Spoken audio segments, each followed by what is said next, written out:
Yeah, there's no audio. Okay, guys, thank you very much for joining us, starting the introduction right from here, guys. And I forgot to press go live for my mic, so I do apologize. And we are live. That is how we roll, and that is why we do podcasts about once a month and fuck it up every time, basically.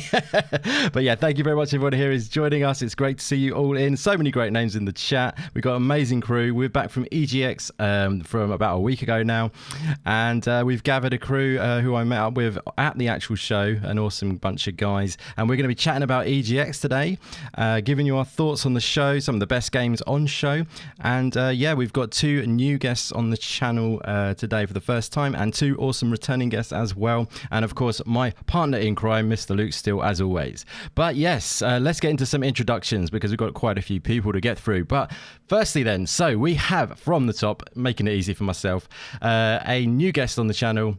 Someone who I've enjoyed the content over on his channel. He's doing awesome work over there, loads of indie game reviews and great podcasts and everything. We have got Ash joining us for the first time. Thank you very much for being here, buddy. How you doing? Yeah, I'm doing good, mate. Thank you very much for having me on. I love your content, so it's always nice to finally come on and chat with you guys. And it was great to meet some of you for the first time in person, which is really cool. So definitely looking forward to it. Fantastic. Well, thank you very much for being part of it, my friend. Yeah, I really enjoyed chatting with you. Like I said, first time in person, like you mentioned. So yeah, it was really good talking to you. Great positive guy, and yeah, got a lot of comedy antics as well. So yeah, I hope you enjoyed EGX, but we'll get into that, I'm sure. But thanks for being part of it. Next on the guest list today, we have got a returning legend on the channel. Someone who's been on here quite a bit already, who is the founder of the LOD Perspective podcast, or maybe he's a co-founder, I should say, but he's a bit of an awesome guy. I love chatting with all the time, hang out with him a lot of times at these shows. But once again, we did it for EGX 2023, and it is Mask Mayhem back on the channel. How you doing, bro? Yeah, I'm good. Thanks for having me back on. Likewise, as Ash said, it was good to meet some people for the first time when we were actually at EGX and put a face to the name for Lukey. Yes, indeed. Yeah, so I'm looking forward to the chat today. Fantastic, bro. Well, it is always a pleasure to have you on, and we've got much to talk about as always. And looking forward to hearing all your thoughts about everything from EGX. So yeah, let's get into this. But first, before we do that, we are going to introduce the next guy on the list. It is another one of the LOD Perspective crew and legend. I very much enjoyed meeting up with him for the second time at EGX once again, 1 year later. Probably saw how much I aged in 1 year. But yeah, no, awesome to see you again. It was, my friend. Sit Down to Game, aka Hayden, is back on the channel. How you doing, brother? I'm doing very good, thank you, Indy. Thank you for having me back on again. It was really amazing to meet you up again and meet Luke, and I'm ashamed to get to meet Ash. But what a great time we had, eh? Yeah, it was awesome, wasn't it? Definitely. I know you're recovering from a bit of a COVID, was it you said you got? Was that off the back of EGX? Yeah, I got COVID. Yeah, it was off the back of EGX, unfortunately. Yeah, oh dear. So. But yeah, no, thanks for being here even still. And, you know, I've got a little bit of a cold as well, so we'll get through this together, brother. Let's do it. Good stuff. And the final guest we have joining us today is a first-time guest, another member of the LOD Perspective. It's the LOD Perspective invasion a little bit today. But yeah, I'm really glad we can get him on for the first time because we've had other LOD guys on before. So we needed to make up for the fact that we haven't got Lou on yet, and he's doing some great stuff out there. So thank you very much for joining us today. Lou, how you doing, bro? It's been awesome. Thank you for having me on. Yeah, I've been good. And good stuff. Yeah. Nice, fantastic. Yeah, fresh off the back of EGX. I know you were a busy man at EGX with that notepad of yours. Yeah. I've got it in my hand right now. That's great. Oh God, it's a Lewis show. No, that's good stuff, buddy. No, it's great to see you getting stuck in there. Thanks for being part of it today. Yeah, looking forward to hearing all your thoughts. Finally, as I say, my partner in crime, Luke, still back in the house. Got the pleasure of meeting in real life. I'm surprised he's still here. I thought that's the end of it. Once he meets me in real life, it's over. But you've turned up, so I'm quite relieved. How you doing, Luke? Yeah, no, I'm good. I won't be coming to the next one though. So you come back on the show and all that. Yeah, There's you a come back phobia on the of show pizza. and all that. Yes. Yeah, Yeah. people, I think is more accurate. No, very good. And yeah, it was a lot of fun, and it was great to meet lots of people, basically everyone here. So so really great stuff, and we'll talk about it.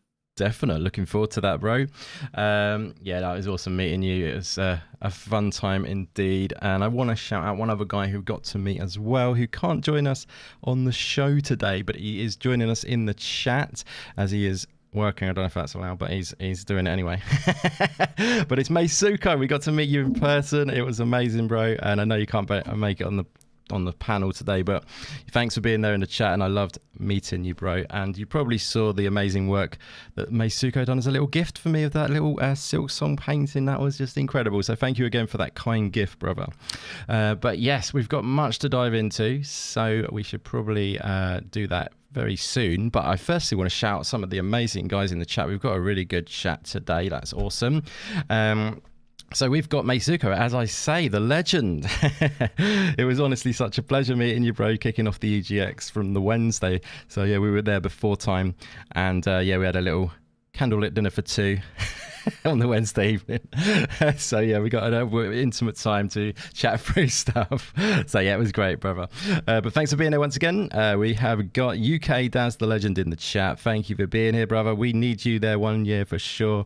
We got to get Dazzy Baby to EGX or WASD maybe. Thimber in the house. Thank you very much for being here, buddy. Watching the show on 1080p HD. That's good. I'm glad. I'm just double checking that he's not saying anything wrong there. Cool. I'm glad to hear you're enjoying that. Fantastic new internet. That's always nice. Xbox Jesus back in the house. Awesome to see you, my friend. We missed you not being there this year. Hopefully you'll be back there next year at EGX, because it's always great to see you. Tom Wild, the other member of the LOD Perspective, he needs to be there 1 year, surely, guys. Am I right? Definitely. He was gutted he couldn't make it. Yeah. But, yeah, he's got to come down. Definitely. So yeah, Tom Wowzers in my trousers wild is taking over the chat. Indeed. I love it. No, you're a great guy, Tom. So I did watch some of your show earlier, by the way, guys. Fantastic job on the EGX chat on your podcast. Definitely check out their channel, by the way, guys, for that as well. Link in the description. So who else we got in? We have got Smoke back in the house. Thank you for being here, my friend. Good to see you. Paul S in the house as well. Great to see you back in, my friend. And I think that might be everyone other than people on the show. I'm not going to do a stubs and call out the people on the show. Brilliant stuff. Okay, yeah, well, thank you, everyone who's here. People. Oh, no. You just couldn't help yourself. Could not help it.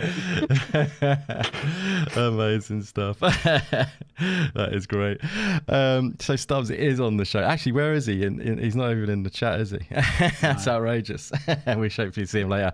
But yeah, great to see you guys. If you're not in the chat, feel free to dive in if you're watching live. And yeah, everyone's very friendly, so join the fun. And if you're watching this afterwards, feel free to hit that like button and drop us a comment of what you thought of the show. But let's get into the show so we can have something to actually comment on. Cool, guys. So I think we'll go around everyone, and just get a bit of a feeling of what you kind of thought of it. I know some of you guys were there for less than others. But yeah, I thought we'd just get a vibe of the actual whole all-round sort of how you felt about the show this year, you know, if you've been to these shows before, etc. I think we'll start with a privileged guest. We've got here a lovely Ash on the show for the first time. Let's give him a little bit of a spotlight straight away. I'd love to hear what you thought of the show. I know you were there for 1 day. Was that right, my friend? No, I was there too. Oh, two, sorry. It took me a while to get down on the first day, so I ended up getting a couple of hours later than I wanted. But yeah, I was there for 2. Really enjoyed it. I enjoyed the first day more than the second because it was much quieter. Yeah. And obviously, it just was crazy that second day. Right. I dread to think what it was like over the weekend with you guys there. So yeah, that was great. The Saturday was bonkers, as I think everyone would agree. Yeah, it was. Absolutely mental Yeah. on Saturday. So I'd only ever been to like WASD, and so going to this one was like a whole other ballpark. So it was nice to meet, or like I say, I got to meet loads of like creators and people I'd like I say Meisuko and stuff like that. People I'd spoke to online, and also meeting people I'd met at like WASD in London as well previously. So the atmosphere was great, and there was lots of great games. Yep. So I unfortunately I can't judge it based on past years because I've never been. So Sure. I'll definitely be back next year. Yep. I'll probably book a hotel closer, and Good I'll idea. probably drive down as well because That's a good if idea. anyone followed my Twitter afterwards, I had one hell of a long day to get home afterwards. Yep, that makes sense. But yeah, I mean, like I mentioned, I stayed in the premier room one, which is awesome. It's just like a walk away, like 3 or 4 minute walk from it, and it's actually got free parking now, so that's even better. I'll be I thought for booking a there second that you next were going to year. say it had free pizza. Free pizza. It does in the corridors. It does, yeah. You have to Go make into it that happen, though. Yeah. Opportunistic pizza. Yeah, no, that sounds like yeah, cool. I can always give you. It's basically the XL. It's called about the XL Premier Inn, but yeah, it's worth it because it just makes it easy. And like I say, the free parking in London is an absolutely bonkers thing that's really unheard of, really. So yeah, just makes it awesome for me. But yeah, and it's a decent hotel too, so that's always good. Well, that's always what matters. But yeah, like Meisuko's just said in chat, it took him less time to fly to Finland than it took me to get back to Sheffield from London on the same Did you day. have to push that coach back? Do you know what, right? So I got there, it was delayed for 2 hours, and then Yeah. because it had broken down, then they said, oh, we've got a replacement. Oh, no, that's broken down. So by like just after 3.5 hours, me and some random guy, we sort of, we saw there was a bus coming on a later bus that was going to a different destination, but still past Sheffield. So we kindly sort of like fluttered our eyelids and said, can you fit us on? And they put us on. And all the other people that were in that queue were like trying to get on after because they saw us like get on, and then they wouldn't let anyone else on. So I feel bad, but I also got home Right. at least compared to them because they would still have to wait another like hour for the. I do remember seeing your tweet actually. I was thinking that can't be right when you said you were arriving home. It was like ridiculous. Yeah, it's about 1 o'clock in the morning, Yeah, or 1:30, and then I got home for about 2 in the end. I think it was a very, very, very long day, God. especially when I had all my stuff in my backpack. But I had a great time. I was just crippled afterwards. Yeah, so to be honest, I felt next the year same. I'm driving down and I'm going to park at Premier Inn. As soon as they've got dates, I'm booking it. That's the way to do it, I think. Yeah, for sure. Good stuff. But so you enjoyed the show though? I mean, compared to WASD, how does it compare for you? Do you know what? I liked there was a lot more indie I felt at WASD compared to EGX, and I felt like there was more booths per game at WASD, whereas EGX there was a lot of just single computer screens per game, which when you think how little people there was at WASD compared to EGX, it's crazy. Like that's right, EGX there was probably 10-20 times the amount of people and probably the same amount of screens apart from maybe including sort of the big hitters like Mario and Prince of Persia and stuff like that. If you took them out, the screen amounts were probably very similar, but the venue's great. It has great food options compared to WASD, and it's much easier to get to and find and stuff like that. Yeah, which is great. So all in all, like I said, I had a good time. It's just you ended up like the second day, I spent more time, I think, standing watching other people play than actually sitting playing. Whereas the first day, I was just sat all day playing games, which was great. Exactly. So what was the first day? Was Friday? No, first Thursday and Friday was it? Sorry if you. Yeah, Thursday, Friday. Yeah. So I didn't stay for the weekend. Thankfully. That's it. Yeah, so that actually probably worked out well. Although Sunday was really good, I found, because it was just really chilled. And compared to Saturday, I think apparently did a creator evening where it was just creators that got to play on all of the systems and stuff. But I didn't know about that. I didn't know about that. I saw it on Twitter and they were like, "Oh, look, a creator only evening to like actually use all of the machines and stuff." And I was like, "Oh right, I wish that had been better announced because I would have rather have gone to that because like it looked dead in the photos." So. Right, that sounds really good actually. Hopefully they'll do that again and I'll actually know about this. That's what was that for EGX? Apparently, yeah. I saw some. I couldn't say who it was because I've slept a lot since then. But someone posted up like at the evening thing for creators only, and it was like it was empty compared, and they were able to go on like all the proper machines and stuff like that. Whether that's proper for every creator or it's just certain creators. No, it probably would have been for the TikTok lot. That's what I was thinking. Surprise me. Yeah, it wouldn't surprise me. not us non-TikTokers. Oh, doing long videos. Yeah, Oh. that's gross. Because I did feel a bit like that TikTok favoritism or something going on there, didn't it? I suppose they're sponsored by them and all that. So, yeah, they're just putting the money into it. So maybe that's why it God happened. forbid you do a video longer than 3 minutes. Yeah, that's it. But yeah, it's a shame. Imagine that would have been like a YouTube era. That would have been pretty cool, though. That'd be cool. Like, give us something as well. We do exist. We do. Yeah. I suffered for 45 minutes for that tombola. Could at least let me in a bit longer to look at the games. Come on, guys. Yeah. I know what you mean. Yeah, that tombola was your highlight, I think, was it? Oh my God. I were raging. I were getting to the point. I was like, I got too deep, and I'm like, I've been here ages, but now I can't get out the queue because I've been here that long. I don't want to have just wasted half an hour doing nothing. So I ended up spending more than I wanted to get my money's worth on this stupid tombola and hardly winning anything. So amazing. I won loads on that. Oh, to get and out. Then I gave it all away. I got some pin badges. That was it.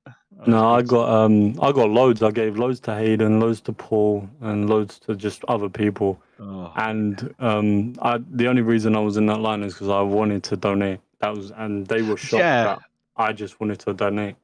Well, that's good. That's good. It was for a good cause. Like, and they sorted the queue out a bit better on the next day. It seemed they moved sides and made it all loads better. But lots of people were just queuing and not knowing what they were a proper British thing, that isn't it? We just queue because even though we don't know what it's for, because it's a long line. Yeah, that's it. Yeah, it's got to be good. There's a queue for something. Yeah, it was shocking to see. Like, you saw some of the creators who were like a lot bigger. They were putting like 300, 400 quid in, and it was like because they wanted the stuff. And it's like I walked up and I said I want to donate 100. I don't care about the stuff. Yeah. You know, it's for a good cause. Then that's how I see it. And they didn't. And I was in the line for over an hour. Put it this way, Paul had to go off for a call, and I was in that line, and I was still in that line when he was finished with that call. And that was a long call. Yeah, so that's good to hear that you enjoyed it though, buddy. And it's good to hear you're planning next time. We'll get into some more meaty, I suppose, deeper talking obviously about the games in a bit. But yeah, it's great to hear your first impression on everything, and sorry to hear about the journey home. But yeah, so I might as well just head down the list. Luke, my friend, it was your first time in many years at a show, wasn't it? I think 10 years ago you went to the original. So how did you feel about the kind of whole experience as a sort of in a general sense? It was good in some ways, not very good in others, I think is probably the honest answer. I think like the like meeting everybody, the whole social element of it is fantastic, and that's to be honest, that's like the best bit. You know, actually meeting people that you interact with, and just having a laugh, and you know, kind of getting some lunch together. That's all great. And then, you know, the XL's great. I've been there before for other stuff. And it's a really good venue.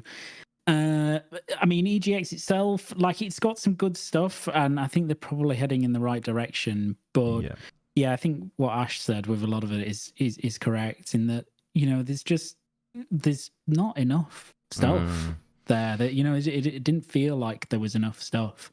And that's kind of both in terms of, you know, developer and publisher presence, a lot missing, but also just in terms of units to play on, particularly on that Saturday, which was totally bonkers. Tons of empty space on the floor, which is kind of nice in one way, but equally it's not, because it's not representative of not much stuff. And even like the you know, the merch places, not the EGX merch, but you know, the vendors that there, there just wasn't that much, which surprised me, and just kind of a lot of shit stuff there as well, like just nobody was really that interested in, and definitely some good games. And I think, like, you know, the stuff that did turn up was for the most part good, you know, some interesting games, but you were lucky to get to play a lot of it, because it's just not enough terminals to actually play on. So yeah, a bit of a mixed bag. I mean, I'm still going to go to it next year. Yeah. But that's not because of the the show floor wowed me. That's to see people again, and have that experience. With that's the what hope that it motivates will me be to better, go. probably as well. On the floor. With the hope that if it's better, great. And we'll talk about some of the games, and you know that there were some good games. Yeah. But it just felt a little low effort, if I'm honest. I mean, I have to agree in a lot of ways. I mean, I've got like a mixed sort of opinion of it, if you know what I mean. I've got a sort of a deep sort of want for them to do better, if you know what I mean. Oh yeah, definitely. Yeah. I definitely want. I want them to do better with it, and I get that the convention world has changed. It was changing before COVID, and it was sort of heavily accelerated by COVID, and really it's still in that kind of recovery phase. But it just feels like if you look at I think what puts it into context is this, and I read some impressions from other people who this was their first time, and they kind of all said the same thing, and they were like, this is supposed to be the UK's, which is a pretty massive gaming market, the UK's biggest convention, and it does not feel like that at all compared to something like Gamescom or PAX. It's just not on that level, which is a shame, really, because it used to be. 10 years ago when I went, I went a couple of times in a row. It was it was PAX, but there was so much there, and there was so much big stuff as well. And it's not all about the AAA stuff, but that's kind of what motivates more people to come. To be honest, that's the big driver to go and play that stuff.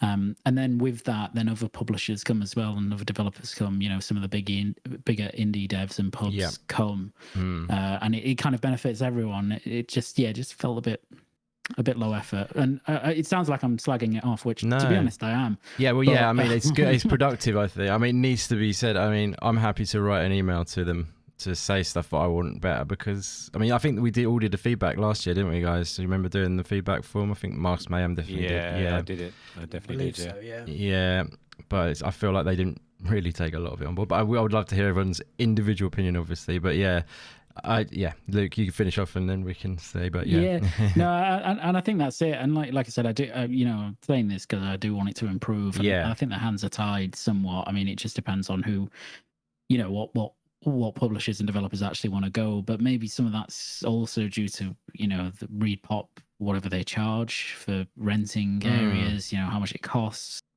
It just felt like there just wasn't a lot there. It was quite bizarre. It is very bizarre when you see the opportunity. How many people are there that could be seeing your game? It obviously makes a lot of sense to get in on it, and I don't understand why it is a bit sparse. It's just a bit bananas to me. Anyway, I'll let everyone talk, and then I'll have a little talk about it as well, I suppose. Musky Baby, I'm very interested. You're a bit of a veteran of the circuit of the in-person events. That you've done a lot of EGXs, you've done a lot of WAS. How do you feel about this year's show, buddy? I think I kind of agree with what Luke said. Considering he hasn't been in there in a while. It wasn't enough. It sounds really selfish. It wasn't enough games. There was space, but it wasn't a fantastic thing to have so much space. I mean, it was good for walking around, but even on Saturday, with the amount of people that actually turned up, it was just hectic. And even like Ash said, there was one screen per game, and it just seemed like there was hardly anything there, and a large chunk of it was taken up by TikTok. In comparison, and again, I'm not putting it down. I think it was better than last year, but it's definitely not. Yeah, it's definitely not recovered from the COVID and the rundown. I mean, it was even this year. I did notice, like over the last couple of years, that it has been going, like not freebies, but their promotional items are becoming less and less and less and less, to the point where I think there was only maybe 2 or 3 stands that had little stickers of characters or a leaflet. That was it. And I'm not saying that I want the merch, because most of the time when I do actually get that kind of promotional items, they just end up in a bag sitting here. and then probably end up getting recycled. So it's just you can see the difference of how much money is going into it. One of the things was one of the product managers that we speak to. We mentioned him on the show. He's actually he pops up in the clip that you've got running on at the moment. Oh, cool. He was saying as well that there was not as many people turning up to it as in the developers and the publishers. And again, it's that crossover because you had MCM New York running. Yeah. They were holding off for release dates for some of their newer games. So a lot of the stuff that we saw, there was probably maybe 1 or 2 handfuls of new upcoming games. All the rest were already released. So they were out now. And it was just showcasing what was out. Which, from previous years, I've been to it, and I am a bit of a veteran when it comes to these. That's what I used to love about it, was actually seeing new games, actually getting to try them firsthand, actually getting to speak to the devs and the publishers about their excitement for it. Whereas some of the devs who were really approachable and really good to talk to, but the excitement for the game has kind of shined off a bit now because it's been out for 6 months. Well, there's a lot of games this year. There weren't even upcoming games. There were a lot of games already released. Yeah, exactly. Random. It was random. I mean, one of the biggest examples was everyone expected like Square Enix to have such a big stand, and even they turned up. They had one little side of a stand, and everyone thought it was going to be Final Fantasy. It wasn't. They had that little Miss Goody Two Shoes game, which has been out for the last few months already. So even some of the indies turned around and said, indie publishers and developers were turning around and saying, actually, there doesn't seem as much here as you would expect. So I'd like to see them do a lot better next year. I'm still going to go. I'm not dissing it because it was such a laugh and it is the social aspect of it. And like Jesus said in chat, the food is damn expensive. Yes, it is, and it still is, and it's even more so this year. But that's what I thought of it. I still loved every minute of it, and I went to all 4 days in the end. Yeah, I mean, it's a funny thing. It's like a paradox almost, because I'm still loving it because it's a gaming event and it's a great thing, but it's just what they can do versus what they're doing, if you know what I mean, what the opportunity is there to do. And I think there needs to be a happy balance, doesn't there, between your promoters or your sponsors and what you're actually putting in it. Yeah, exactly. I mean, the thing is as well is like probably a lot of us, I speak for myself, I obviously keep an eye on a lot of games out there. There's so many upcoming indie games right now, which could have been there, if you see what I mean.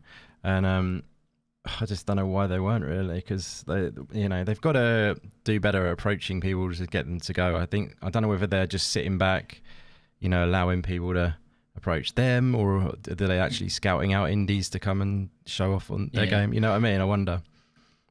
I think it's just to add, because I was thinking about this. Can you imagine if like P-Cube hadn't been there? Yeah. What that section would have like? It would. I know. There would be nothing. It would be dull. It would be nothing. They brought 4 or 5 games maybe. I think they had it was 8 in total. It 7 or 8. They had both sides of it covered. Because that's right. They had both sides. So if they weren't there, like the presence of that indie section would have been pretty appalling, to be honest. Which, like Dad says, we'd spend 4 days in the retro. Actually, to be honest with you, after we'd looked at the indies, we were spending more time in the retro section after hours and everything this time around than I have done before. What baffled me was they funneled, though, there was like that curiosity section of indies that they put in the world's smallest corridor. Like you've got that huge amount of space empty, like where there was the Total War section, where there was loads of space in the middle. They could have made a bit more space because I didn't get to play on any of those. I had to just like quickly look and maybe get a business card and stuff, because it was just, you were like shoulders to shoulder all the way down it, and it's just weird when there was so much space that they didn't use. Yeah, that's the left field. Yeah, left field collection. It's always corridored. It's always like that. Always corridored off, isn't it? But it's always been like that. I'd like to say what Ash was saying. Actually, it was really narrow this time. It was just a little run. They do always have it like that, though. Section. It is always like a little thing of its own like that, though. I think It's because really I remember strange. Skatebird was in it one year, and that was pretty cool. That's right. Yeah. But yeah, I don't know. Just and when I think about things like that, Skatebird was in there. It's pretty cool. You know, I don't know if I saw as much good stuff really. You know what I mean? I just think back to some of the previous years and the games that came through. I don't know. There were some great games, and we're definitely going to be getting to that. If you're feeling like we've been a bit negative, guys, it's just to try and be productive as well. And, you know, we all want a better show, and we will get to some games because there definitely were some awesome games there, but there should have been a hell of a lot more, if you see what I mean. That's my opinion. But I would like to know if Sit Down to Game thinks the same. Hayden, do you? If you have completely disagreeing with us, that's totally fine. Let us know. No, I'm in absolute agreement with all of you. It just seems like there wasn't masses of choice there completely. Why? As I said, there was massive amounts of space that could be used, and where, like I always said, where was Thunderfall? Where was Devolver? Yeah. If they had plonked themselves there, it would have been a great show, but Yeah. nowhere to be seen. Strange. Yeah, It is strange. Thunderfall were there last year, weren't they? And it was good to have them there. And they are European, so you know there's no real reason why they can't be there. If you know what I mean. Meisuko was there. Exactly. Pretty much the same neck of the woods. Go on, Meisuko, get on it. yeah, get them around. But yeah, like I don't know. There's so many like indie publishers as well now, which you know this is the kind of place where they should be, and it's annoying, but yeah. But yeah, did you have a good time in general? Did you kind of? Yeah, I had a great time. I enjoyed meeting up with you guys again and having a laugh and just walking around. Just shame the Saturday was just so busy. Yeah.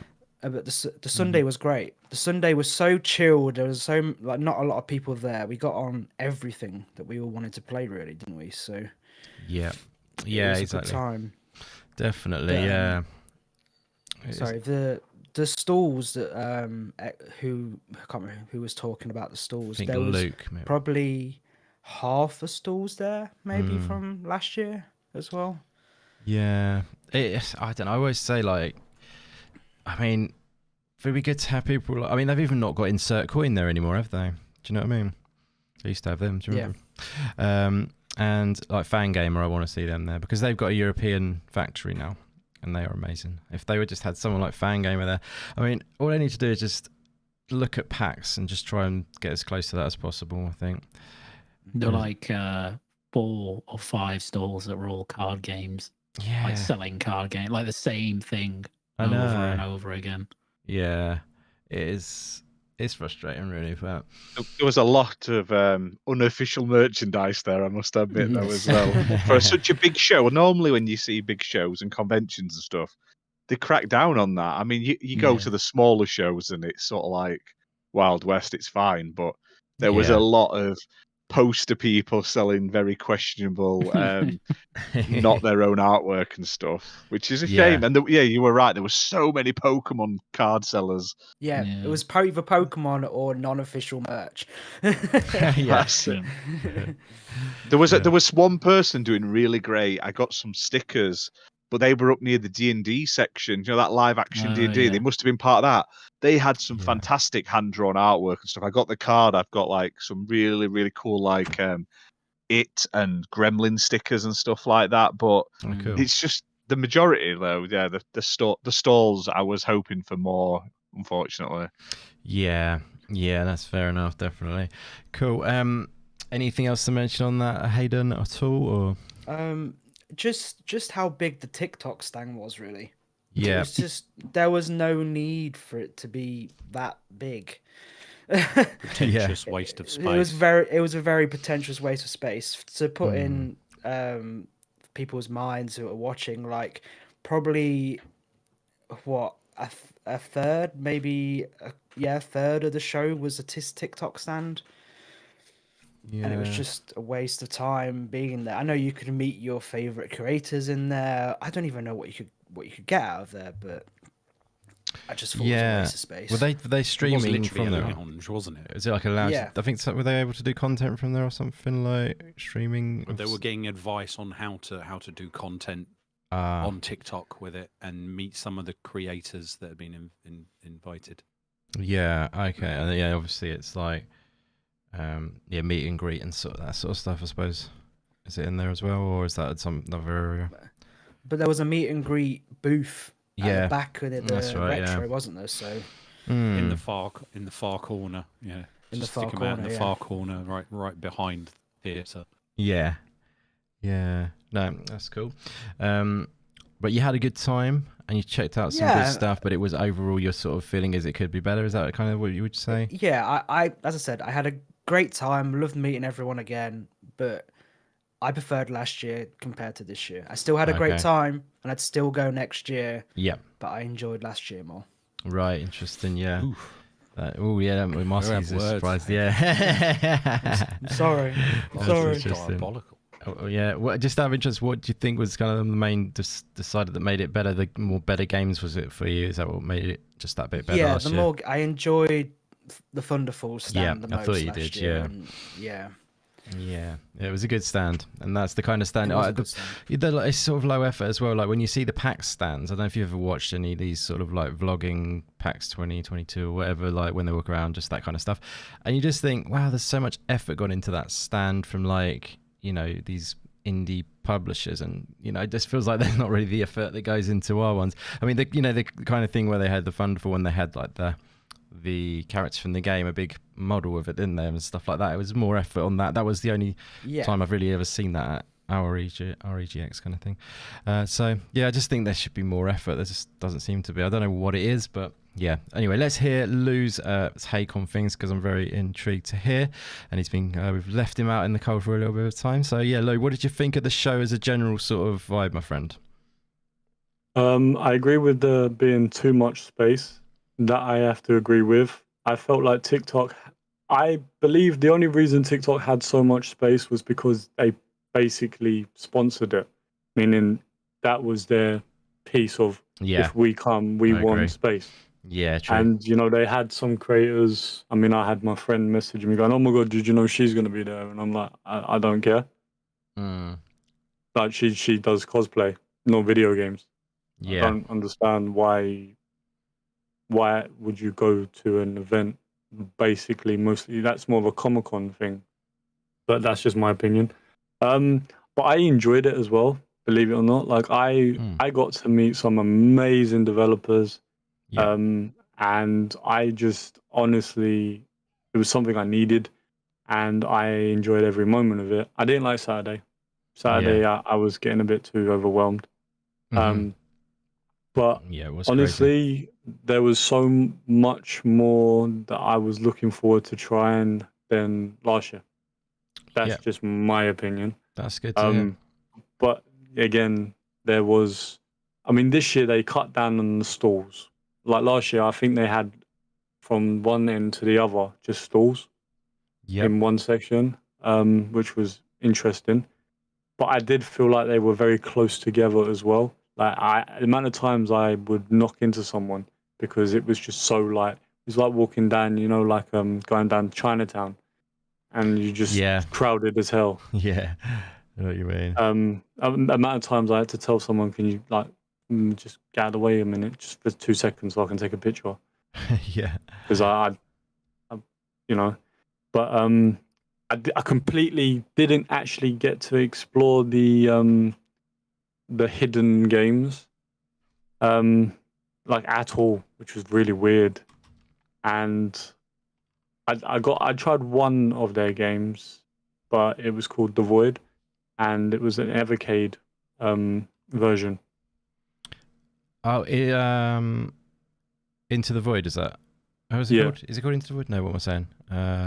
Which one is it? I think it's just called The Void. Oh, it's called The Void, is it? Sorry, right. Nice. Yeah. I think I know. But that was a game that they basically made and was completely hidden.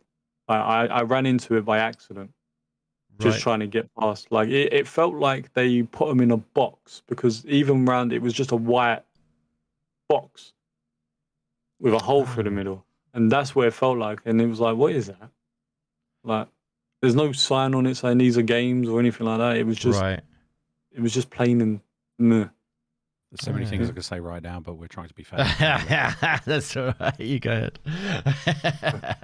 It's a box with a small hole in it. That was the It other was room. like trying to get into it was That was Mason difficult. guy's bedroom. And I'm tall as well, so Yeah, exactly. Yeah. Oh my God, Lewis. behave Yeah. yourself. Yeah. So yeah, I know what you're saying. Like, it's kind of one of those things. Like, I feel like the same almost, because I did really enjoy it, and I think I enjoyed it because it's a gaming event, if you see what I mean, and just knowing what it could be, though, that's how I sort of feel. But yeah, it's just frustrating because when they sort of say, you know, which they probably are as well, which is the UK's biggest gaming event, and I don't know, just You'd expect bigger, yeah, you just feel especially like for the kind of money you're paying as well to get a ticket. and it's not, you know, we don't pay for entry, but it's all the travel, the hotels, and everything. It mounts up a lot. One thing I never understood is if you get a creator pass, they put you on a creators list, and they were like, yeah, you know, you get all the information, the developers know all about you, but you had to explain to them who you was. All they saw was you're a creator. They wanted to talk to you. They didn't actually. I didn't see any sign of this list anywhere. That's probably a mailing list for afterwards, I reckon. Oh, okay. Yeah, like an email So, list. yeah. Yeah. That's what I reckon you're referring to anyway. I feel like there was more games at West. Mm. Like Yeah, there was more to play. Well, just based on what I heard of WAS, because I missed the last one, the IGN one. Last year was better. Last year was better. The what the last year EGX was better, you mean? No, WAS. Oh, WAS. I mean, I think the games lineup from the recent one of the WAS sounded amazing, actually. But that's always down to subjectivity and what games you are excited for, I guess. Yeah. But yeah, I mean, you know, you had Ultros, you had Pacific Drive, you had Ghost Runner 2, games like that.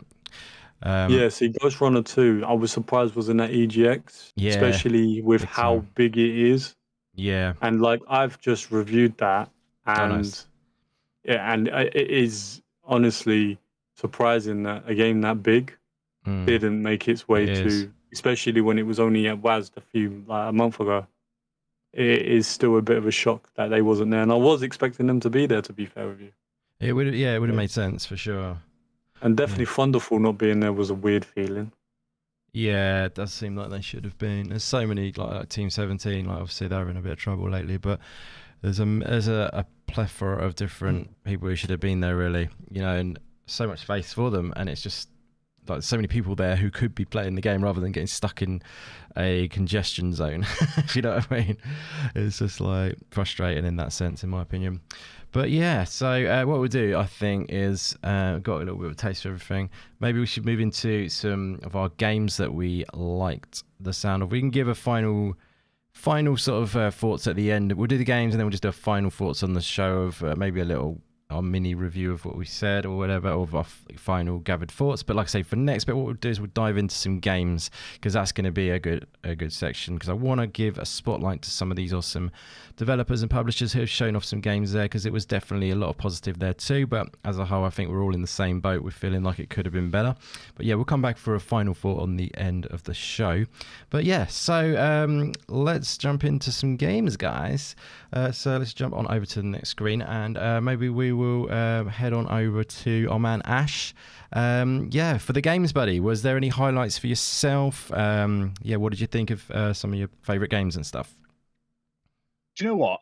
There was an absolute ton that I enjoyed, and I don't think I played one I didn't really like at all. Like, I know at WASD I played one, I can't remember what it was called, and I didn't enjoy it. Right. Oh, it was the little alien one, Alien Hominid. I came off that, and the developer was like, "What did you think?" And I was like, "Yeah, it was great, mate." And I walked off feeling bad that I'd lied, but it was oh rubbish. My god, I can't believe you didn't so like Alien laggy. Hominid. It's amazing. Yeah, it was fun. It was Yeah. just so laggy. And Really? So yeah, when we played it co-op, and okay. It was just so laggy, it spoiled the enjoyment. But interesting, because honestly, I played that. I was just gonna say I played that with Scott SX2 recently, and it was really smooth on the 2-player. That's interesting. That is, maybe they were just tweaking some bits because it's super smooth usually, that game. But that's unfortunately didn't get on with it. But anyway, Yeah, I'm still going to play it when it comes out. I love the original, but literally I had no games I didn't like at EGX that I played. So I've sort of tried to remember the best ones that I really like. Cool. So there was a fighting game where it's like samurai fighting. Cool. It was called Two Strikes. It had an amazing like black and white. It looked like a painting art style. Yeah. Got it. It was all about sort of like defending and like feigning attacks to then get your like lull your opponent to lunge so you could then do an attack on them. And there's not a huge amount of characters. I think they said there was like 6 characters in the game so far, and they're going to be adding more in future and stuff like that. But it looked and played great. It's one of those like little fighting games where you can literally play for like 5 minutes, but to master it, you're going to end up playing for hours and hours and hours and hours. But we had a quick play of it, and I really liked it. Like, it's black and white, the characters. Yeah. The blood pops out, and it's all like bright red, and it squirts and stuff, and it looks fantastic. Got cool art style, Yeah, and the dev was really nice. I spoke to the dev for quite a while. Oh, nice. And he was telling us all about it, how they're doing it and stuff like that, and how it takes months and months and months per character because it's all hand drawn and hand animated and stuff. So amazing.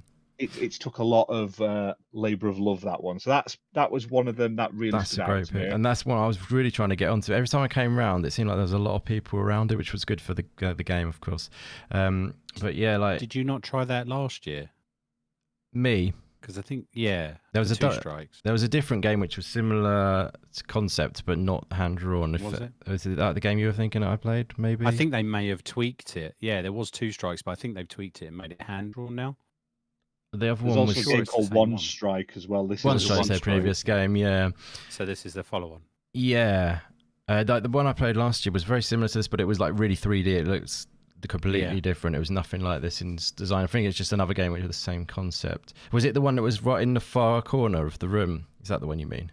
Yeah. Didn't they have one of the guys walking around dressed as one of the, like a ninja with a sword, and he had Two Strikes written on his back, or One Strike written on the back of him? Maybe it's a different one. I think I don't remember playing. The only reason I say that is because Two Strike, its initial release date was the 31st of May 2021. Yeah, I mean that's not uncommon for an indie game, to be honest, to be that far delayed. It's still in early access. You can get it, but like I say, he did say it was early access. Yeah. Yeah, like I said, this is very much. It just tweaked my memory. There was a game like that, but it's very different in completely different art style. Like I say, it was more like dark and 3D and everything. But I know that when you mean you sort of just do the same sort of thing conceptually though with the fighting. But yeah, no, this looks cool. I think the game looks very interesting. I'm quite regretful I didn't get to check and shout out to the dev. He ran this off a Steam Deck all weekend. Did he? Plugged into a projector. Oh, cool. So, I wonder what's going on. He had a big, massive screen compared to all the other little screens near him. Basically, he had like a projector coming off of his Steam Deck. And I was like, that is pretty awesome. Because one, you can say it works on Steam Deck absolutely fine with 2 controllers plugged in. Definitely. But his screen was bigger than everyone else in the row. So it stands out as well. So he did a good job with that. So also, I'm glad you enjoyed that. That's a great shout, my friend. Anything else you enjoyed?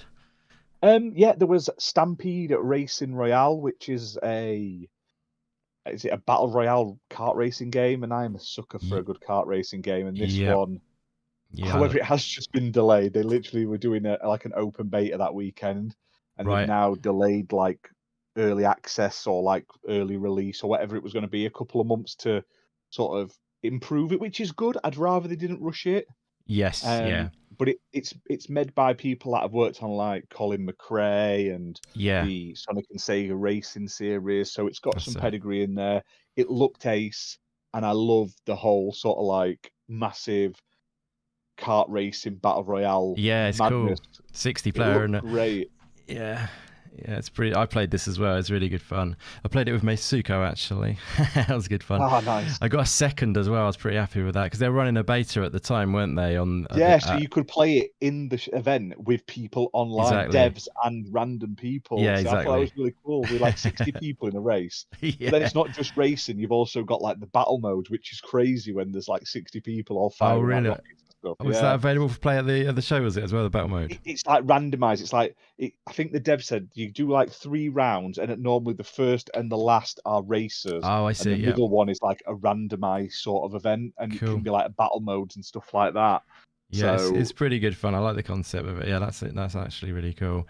Yeah, it's Sumo Digital were involved as well. So they were involved in Hotshot Racing, and like you said, they've got good pedigree with obviously the Mod Nation as well, which is they took inspiration from Mod Nation. They said, which is cool. So yeah, it's free to play. I think actually, isn't it as well? I think this game. It will be. I think when it comes out, with like I think they said it's not going to affect gameplay. They're going to be like costumes and stuff you can purchase, and there's like a season pass where you can unlock stuff for free, but also pay, which works out well. They need to be free to play, especially if you need like 60 players. Yeah, exactly. But it does already have bots. It fills up every server with bots. Right. Yeah. So it's if also there's not enough players, as well, I think, isn't it? Yeah, going to be cross-platform and everything they've said. Yeah. So yeah, nice. Yeah, that's a great pick. I think this is a lot of fun to play. Actually, it's got to feel good, and it definitely feels good. I think. And I thought it was amazing how well it was running.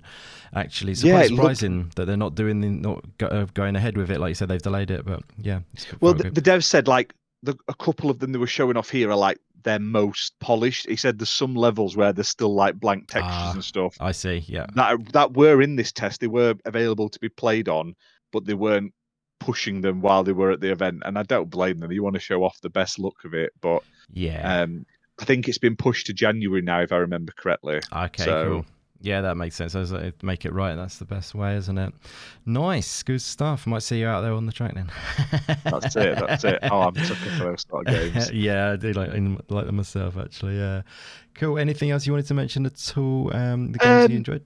Yeah, quickly. Last one. One of the bigger ones. I played the Like a Dragon Gaiden, and is it the man who erased his name? If I've got that title right. Yeah, I believe so. A long one. I only recently got into the Yakuza games. I've not played all of them, but I've bought them all on Xbox recently since they came to Game Pass, and I quite enjoy them. But I played that one. Oh, it looked and felt so good. It was only a short demo. It was like a quick tutorial, and then you could like walk around this like casino area, and then it was like a fight pit where you could like do different tournaments of fighting it, and you could do like team-based fights and single fights and stuff like that. Nice. Just loads of enemies in like an octagon, sort of big octagon, but it was like on a time limit, so you didn't get to do a huge amount, but it felt and looked absolutely fantastic. So I'll be looking forward to playing that when it does come out, and I think it's coming soon, that one as well. I believe Gaiden. Nice. Is that one coming to Game Pass as well? Do you know Game Pass is that one or possibly? I've lost track of it now. Yeah. So nice. Yeah, but yeah, I really enjoyed that one. Yeah, how long did you have to queue for that one when you were there? Does it? Do you know what? I queued for 2 minutes. We literally walked up. It was we were gonna. It was as soon as I got there on the first day, I bumped into Removable Sanity next to it, and he's like, "Should we just go on this?" I was like, "Yeah." There was literally no one there. Yeah, we went straight in. Yeah, so best way, isn't it, for bigger games? Yeah, and like I said, I got a nice little pin and a nice little tote bag and everything from it. Oh, I got one of them actually. I hadn't even played it actually. They were giving them out right at the end on Sunday. I was like, I'll have that. Yeah, cheers, buddy. Yeah, that's cool though. Yeah, it looks really good. I can't wait for it. I cannot wait. It's so fun, and yeah, it looks like it had so much polish. Like the graphics looked fantastic. So yeah, absolutely. Yeah, it looks very nice indeed. The fighting, it looks like it got a nice flow to it. So it felt good to play. Did it? Yeah, chat saying yes to Game Pass, by the way. Yes, I thought it was. There we go then. Cool, excellent, very good stuff. Yeah, anything else you wanted to mention at all, my man? Do you know what? Right, there's so many. I've wrote a list, but I haven't got my notebook because obviously I wasn't planning to be here tonight. So sure, yeah, you were a late edition. Yeah, I haven't dug it out and gone through it, but there was loads of stuff but I'm terrible with names, and I've looked at that many indie games recently. They all sort of blur into one name now. So yeah. there was one. I shout out to that one. It was like a a Heroes of Might and Magic style game, and it was like a sci-fi sort of army game. Played really well. The dev was awesome, and he gave us like a packet of coffee for playing his game. Nice. So shout out to that guy because that came in very, very handy. Cool. If only we could remember the name. So it's like was it a strategy, do you say, or? It's like if you've ever played Heroes of Might and Magic, it's like that, but not fantasy. Right. It was more, it was like semi-futuristic, and you had like mole men and stuff like that in like army uniforms and stuff, and it was really cool. They've emailed me since, but do you know what? Yeah. If I can remember it, I'll put it in chat. No worries, mate. That's all good. Don't you worry. If you think of any others as well, just let us know. Free for them to just jump in there if you want to mention any. But yeah, cool. Like I say, we could go to Luke now, and like I say, if any others you think of, Ash, just let us know, buddy. Silence of the Siren. I've got it installed on the desktop. There you go. Excellent stuff. Yeah, they also had like a Steam page, didn't they? Did you get it through their sort of like the EGX demos sort of they were doing and stuff? No, they just sent me an email after the event. Cool, nice. I was talking to the dev for quite a while. And then it just randomly showed up in my inbox like a week ago. So I haven't looked at it yet. I'm probably going to stream it in the future because I'm not the best at those games. So it's probably funner for people just to sit and laugh at me. So you'll take that on the chin for the pleasure of the viewer like that. That's it, yeah. That's a true YouTuber. That's good stuff, buddy. Cool, fantastic. So yeah, Luke, I'm pretty sure I know what games you enjoyed, but yeah, enlighten us all. Yeah, there's some good ones. I think probably the game I had the most fun playing there was a game called RoboBeat, which is published by Quali. And I'd only vaguely seen this before, so I kind of recognized it, but didn't know if that makes any sense. Yeah. I think I've seen this, but I jumped on. They had a couple of terminals, I think 2 from memory. And it was all PC, so it was all keyboard and mouse, which I know you were particularly miffed by. I was appalled by it. Well, no, because I love PC, as everyone should know. PC is amazing, but I would have preferred the controller. The controller, yeah. But yeah, it was annoying because it was a controller for about 5 minutes, and then they decided to change it away, didn't they? Yeah, because they had to change the build, and I was ready to play it, and then I was like, I'm going to give it a miss. And I enjoyed your gameplay. You just watched me enjoy it. It's great.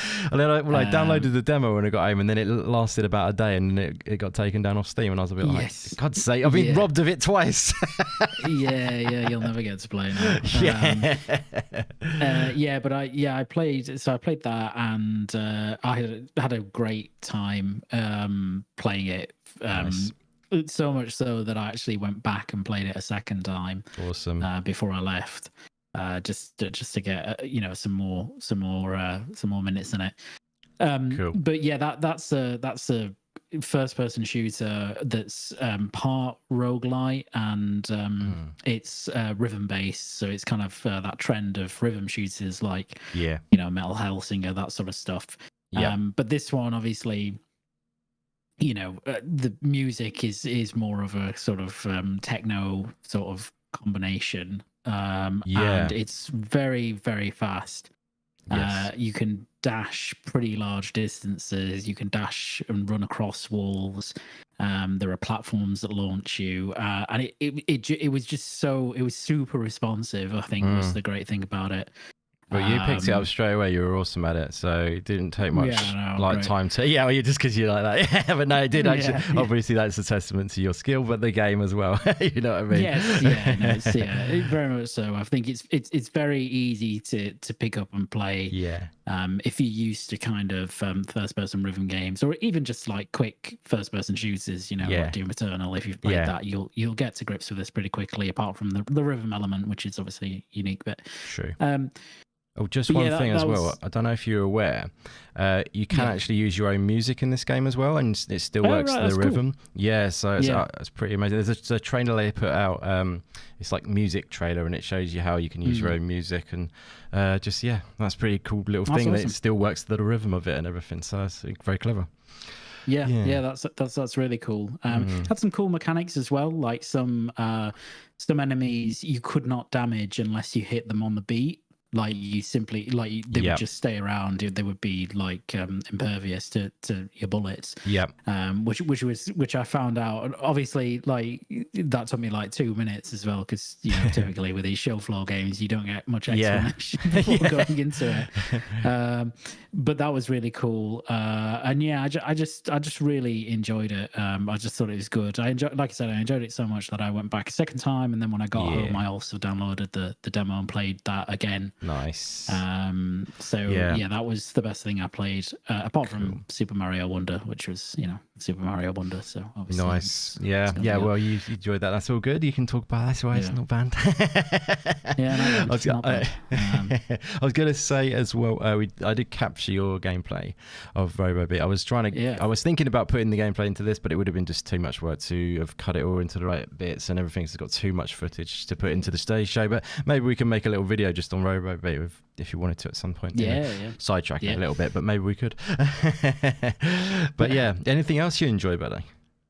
Yeah, so the other thing I really enjoyed, which I know you enjoyed as well, was Spirit of the Samurai. So I think that was the one sort of indie game that I was probably most looking forward to trying out going in, because we'd seen that revealed months ago. Yes, on the Future Game Show. On the Future Game Show, and it was just really. I'm a sucker for samurai-based stuff anyway. But I think with this one, with the 2D stop motion style, it just looks super unique, and playing it was really good. It's very responsive. Combat was a lot of fun in it. Quite a challenge, which was great. Art style's just fantastic, really. Amazing, and great music, and I was kind of like, I wasn't surprised that I enjoyed it after I played it, because I expected to like it. The big thing for me was going to be the combat. Would that be actually engaging and fun? And it was.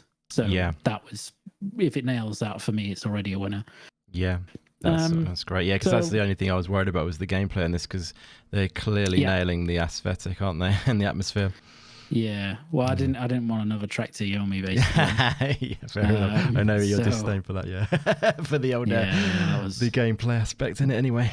The gameplay aspect. It was his weakest point, wasn't it? Yeah. So. Everything else it nailed, but I feel like this game nails everything plus the combat, which is great. I agree. That's good to hear. So and this was that stall was also really busy all the time. So people were really interested in this. Yes. Which again is not too surprising. But those were the main ones, really. Cool. So yes, some real standout stuff. Yeah, some good stuff, wasn't there, for sure? Absolutely. Yeah, I'm glad you enjoyed those. Those were definitely two good picks. I'd like to say, I was really into Spirit of Samurai. It was in my video I made a little bit ago. By the way, guys, actually on that video, it's been doing really well, but I just noticed that we are nearly at 5k subscribers, just on a little side note. So thank you so much for all the support. And share it out, and let's get out for that 5k for today's stream, by the way. I forgot to mention. But what I was saying was I put it in that video. I was very excited for this game anyway. I have got a video in the pipeline as well, focused on this game, which is an interview with the developer, which I need to just finish off the edit for, and it will be up on the channel. So an interview with the developer, actually the publisher, of this game, Spirit of the Samurai. Getting a little insight on the show floor from them, basically. So I should have that up quite soon. But Spirit of Samurai, very excited for it, very happy to know that it plays really well, and it's got a lot of nuance to the actual gameplay. You can do a lot of different combative movements. It's not too restrictive. It's quite a lot of flow to it. It's quite responsive. You can attack in different directions quickly with a right stick by moving one way on the left stick, and you can slash back the other way with the right stick. I think that works really well. But I'm not going to diverge too much. I just want to pass it over to the next guy, and I will then maybe come back around for a couple of mine if they don't get mentioned. But yes, Master Mayhem, I know you're a busy man and you've got quite a list probably. What did you enjoy at the show, my friend? I do. I liked a ton of games there, actually. and there was so much to play. I did have the Spirit of the Samurai on my list as well, and like Luke said, there was quite a following to go and actually try and play a demo. I actually only got to finally sit down early morning on Sunday to actually try it out, and I loved it as well. Awesome. Glad to hear that. But yeah, I've got a few. I mean, like I had I know I gave you a list ahead of time, but I think with I had Billy Bust Up, but I'm going to leave that one for Lewis because that was his. I think that's his favourite one anyway, and he can talk about that one till he's blue in the face. No worries. Yeah, so I think if I went via stands as well, like Quali had a brilliant stand with the Spirit of Samurai. You pointed another one out which I really did enjoy, which was Precinct. Yep. Cool. I just think that was really nice as a game here. It was like kind of top down. You're a policeman going around. It gave me GTA vibes. Yep. But just more like action and task based. I found the driving quite difficult as well, which made it even more fun. Yeah. Yeah, it's cool. I sat down. I think it was pointed out by you. Sat down, and had a go, and I didn't really want to get off the bloody thing. So, yeah, it's cool. It needs a bit of cleaning up. I think frame rate was a bit iffy. But the frame rate was iffy. But, for new games, I just felt good. Piqued my interest. It felt good. Yeah, like I like the concept of it, and it's the rain and the visual was actually quite nice as well. It just I felt it was a cool game as well. Yeah, definitely. It's just the running around, the chase, calling back up. You had multiple things that you had to do even while you were still driving, or that's it. Yeah, and it's just there was a lot in it. So yeah, it does need cleaning up, but I just really like the vibe of the whole game as total. Yeah, awesome. There was Pocket Bravery. So P Cube had Pocket Bravery. Yeah. And I will show. I mean, I think I spoke about that quite a bit on our show as well. And we've been bigging up P Cube a bit because we've got to speak to the product managers and the publishers and the devs there. And they're good guys. And they were just really engaging for the year. That's why they really stood out this year. But Pocket Bravery, loved it. It was the old school kind of side fighter. Gives you that kind of Street Fighter vibe, but it was it's got some fun. It's really good color, and I love that they've got an accessibility setting to it. Cool, which means that you can actually change it down to like 2 buttons.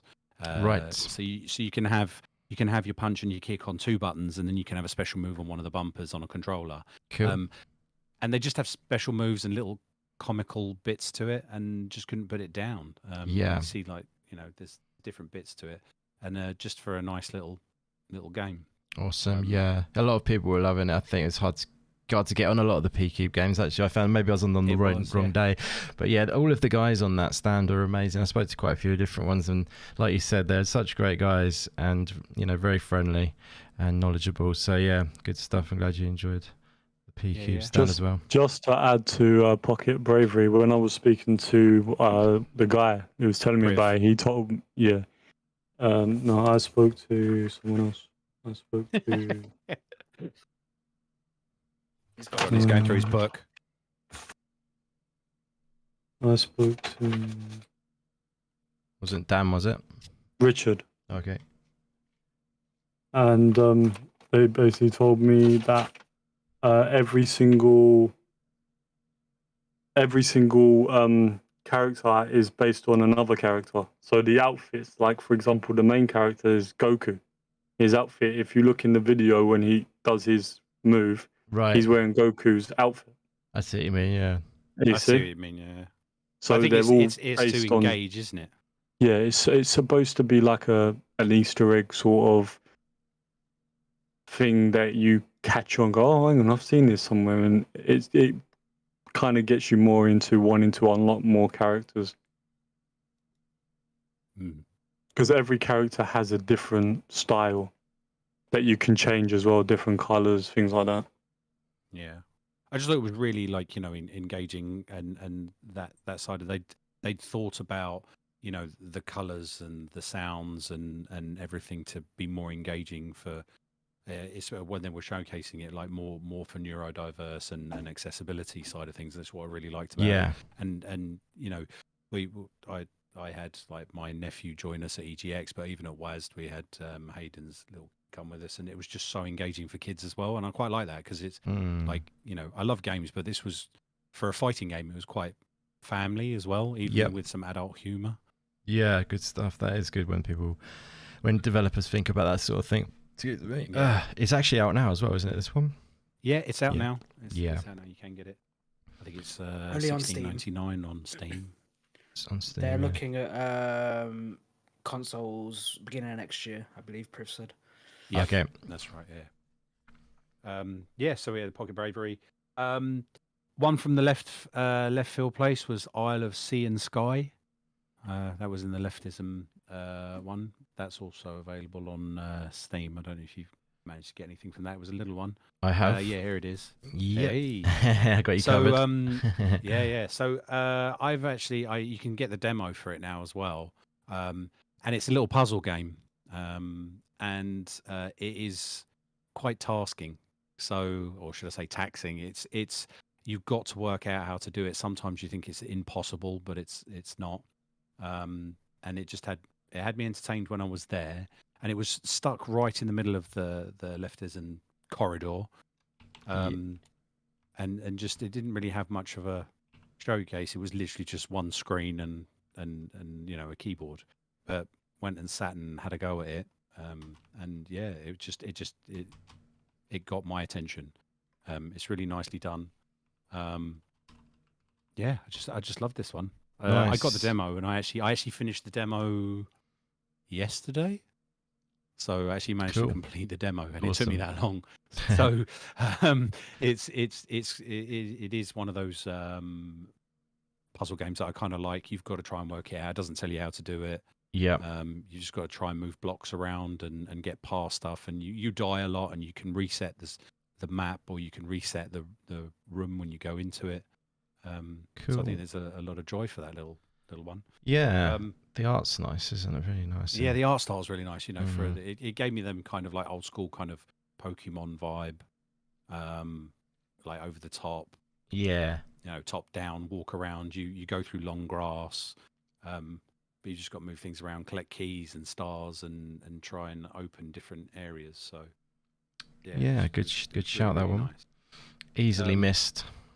Yeah, sure. it was easily missed because it was in between two bits in the left bit, which was one of them was like a Mars rover control, which was actually designed with a massive controller that looked like you were in a suitcase. Yeah. And another one was like stained glass, and it was just like people just walked past them because they didn't seem that. I don't. It's weird. I don't know what to make of stuff like that when they've got. I always have stuff like that in the left field thing when they've got these weird controllers or whatever. It's quite fun, but it's very novelty, and it's like, I don't know, doesn't really. That's the thing. I think that's supposed to be it's leftism, so it's supposed to be out there and a bit wild. But this game, I should have said, I would have preferred or thought this one would have been out on the actual, like out in the open for people to see, because it's just one of those games you can really, really get into, and it's a good puzzle.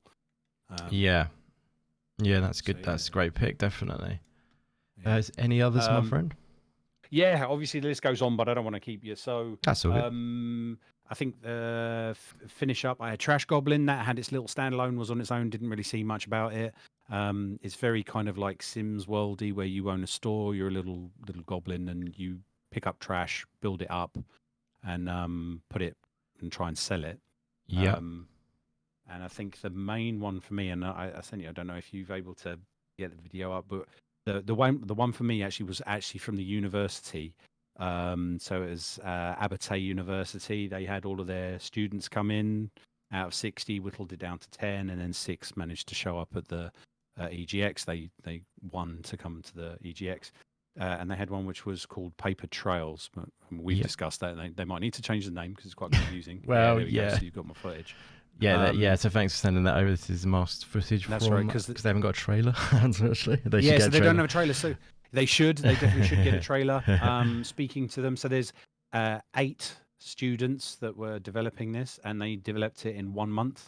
The art style is supposed to be that kind of drawn, sketchy style. Yeah.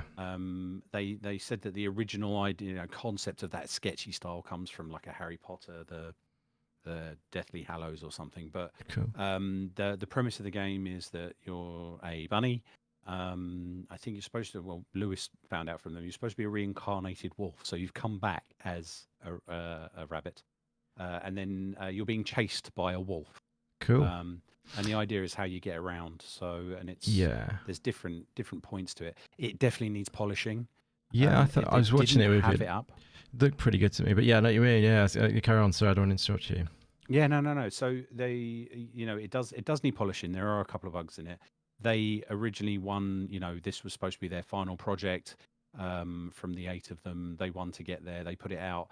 The coverage for it, it was so popular from that stand that they actually put it up on itch.io for people to try out. And they're still going to carry on with the development. But I think it was just a beautiful story. There were a couple of little bits that generated all the art style. It was originally hand-drawn initially and then generated in it. And there were different little bits of it. So like you've got to try and follow and get points to get away and get to a different section. And then you've got, for instance, if you go through, there's sections that rustle. So they're like leaves on the floor while you're trying to escape, and the wolf gets closer and closer, and it'll hear you, and it'll come over to wherever the sound was, and can try and sniff you out. So you've got to try and hide. It's kind of stealthy at the same time. Yeah, working out these little bits to do.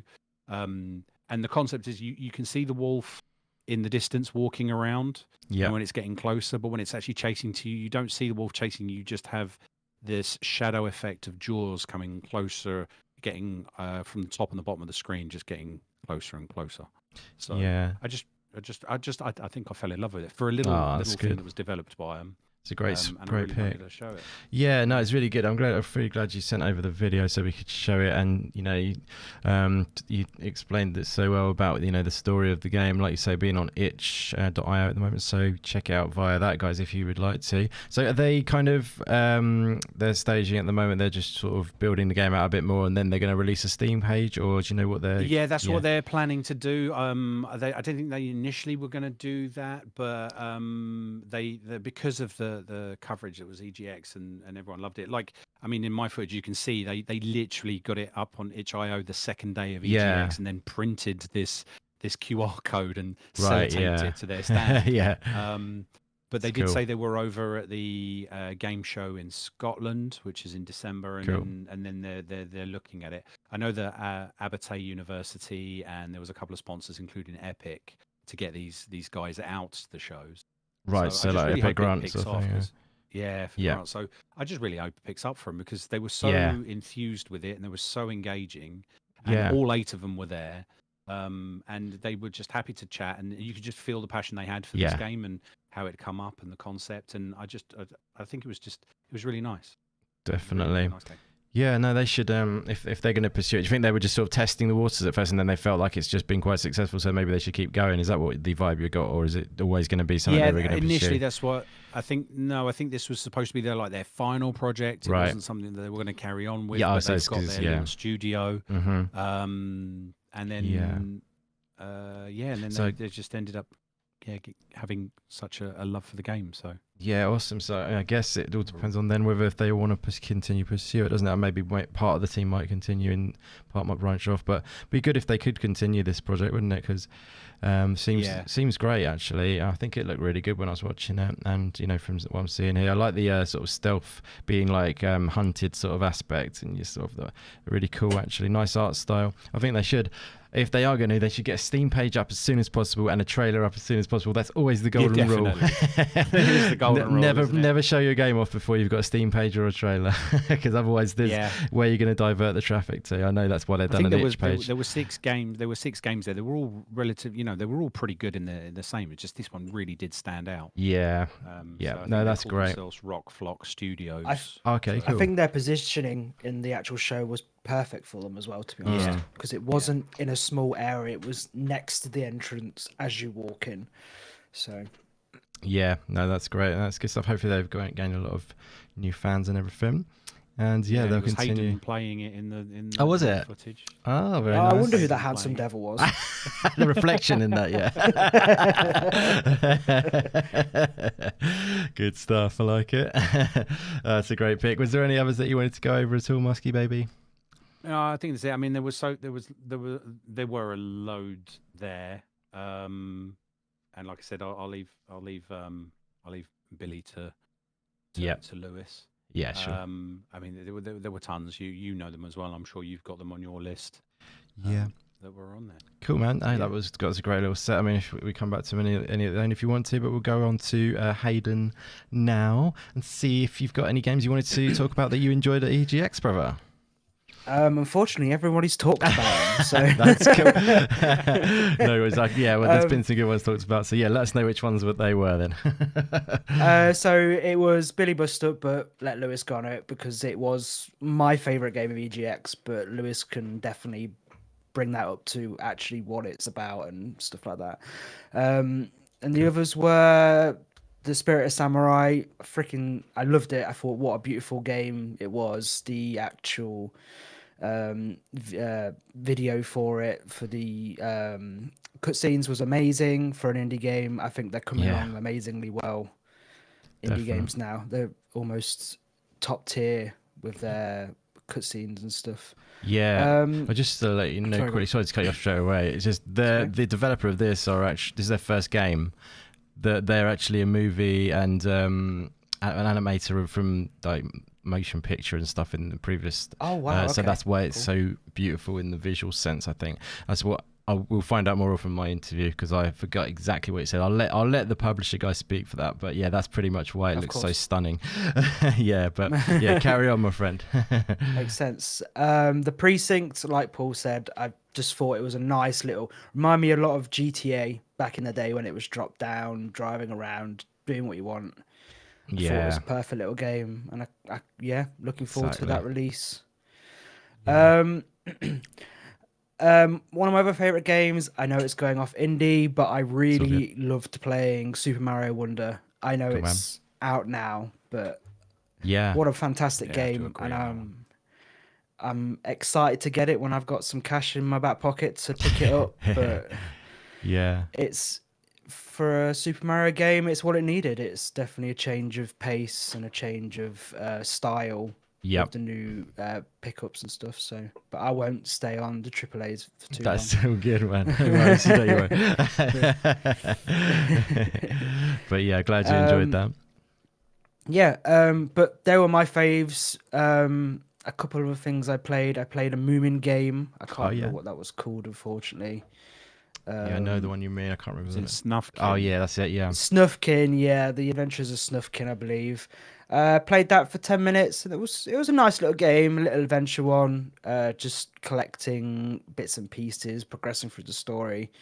If you're into Moomins or know what the Moomins are, I'm sure that you'll love it. But yeah, it was a nice little game, just a little play. Cool. Play on, but good stuff. I'm afraid. Apart from that, that's me. I didn't really get a chance to play anything else properly. Yeah. You liked Robobeat though, didn't you? Robobeat, like Luke. I really enjoyed I was like Robobeat. and I wanted controller and didn't like it. Really? Yeah. You see, I didn't think it was that bad. The keyboard and mouse wasn't. The way you guys put it was that you'd find it really hard to wall climb and wall run with a keyboard and mouse, but I didn't. For a person that's not only had a PC the past couple of years, I hadn't have much of a struggle playing it at all. Cool, yeah. I mean, I can see why it's actually technically going to be better on a mouse and keyboard because of the precision in this game needs to be quite. I do think I need to learn mouse and keyboard one day for games like this. Really. Hey, it's not for everyone. But I loved Hi-Fi Rush, and as soon as I picked this up at EGX, I was like, okay, yeah, I could definitely get on this, and I'd play this for hours on end and not put it down. Awesome. Glad you enjoyed. But yeah, you could choose different musics, different songs in game, but as you said, you could choose your own songs, so perfect, really. Yeah, apparently so, which is pretty cool.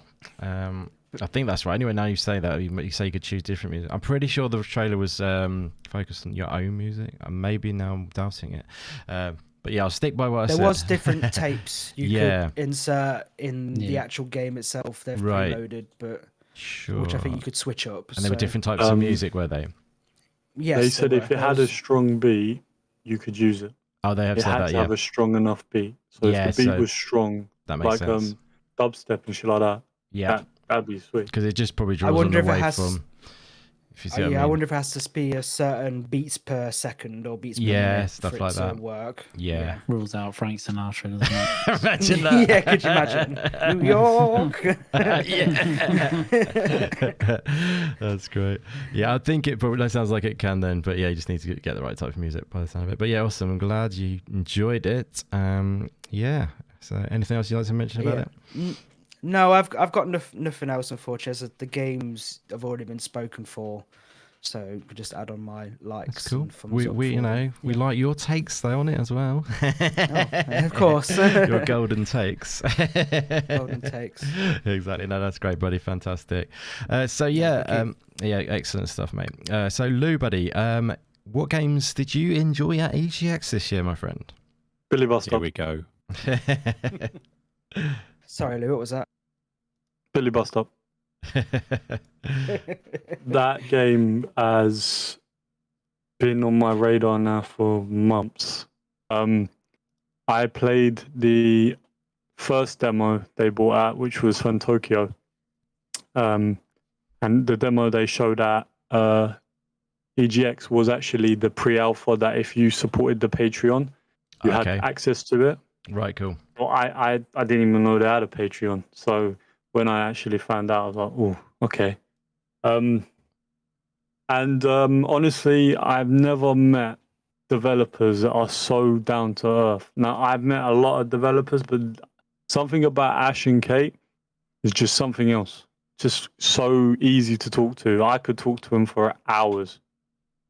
And I did. I talked to her for a good few hours. And it was crazy for how much work was put in it and how many people worked on the project. It just blew me away. So, for example, this game has been in the work for 7 years. Really?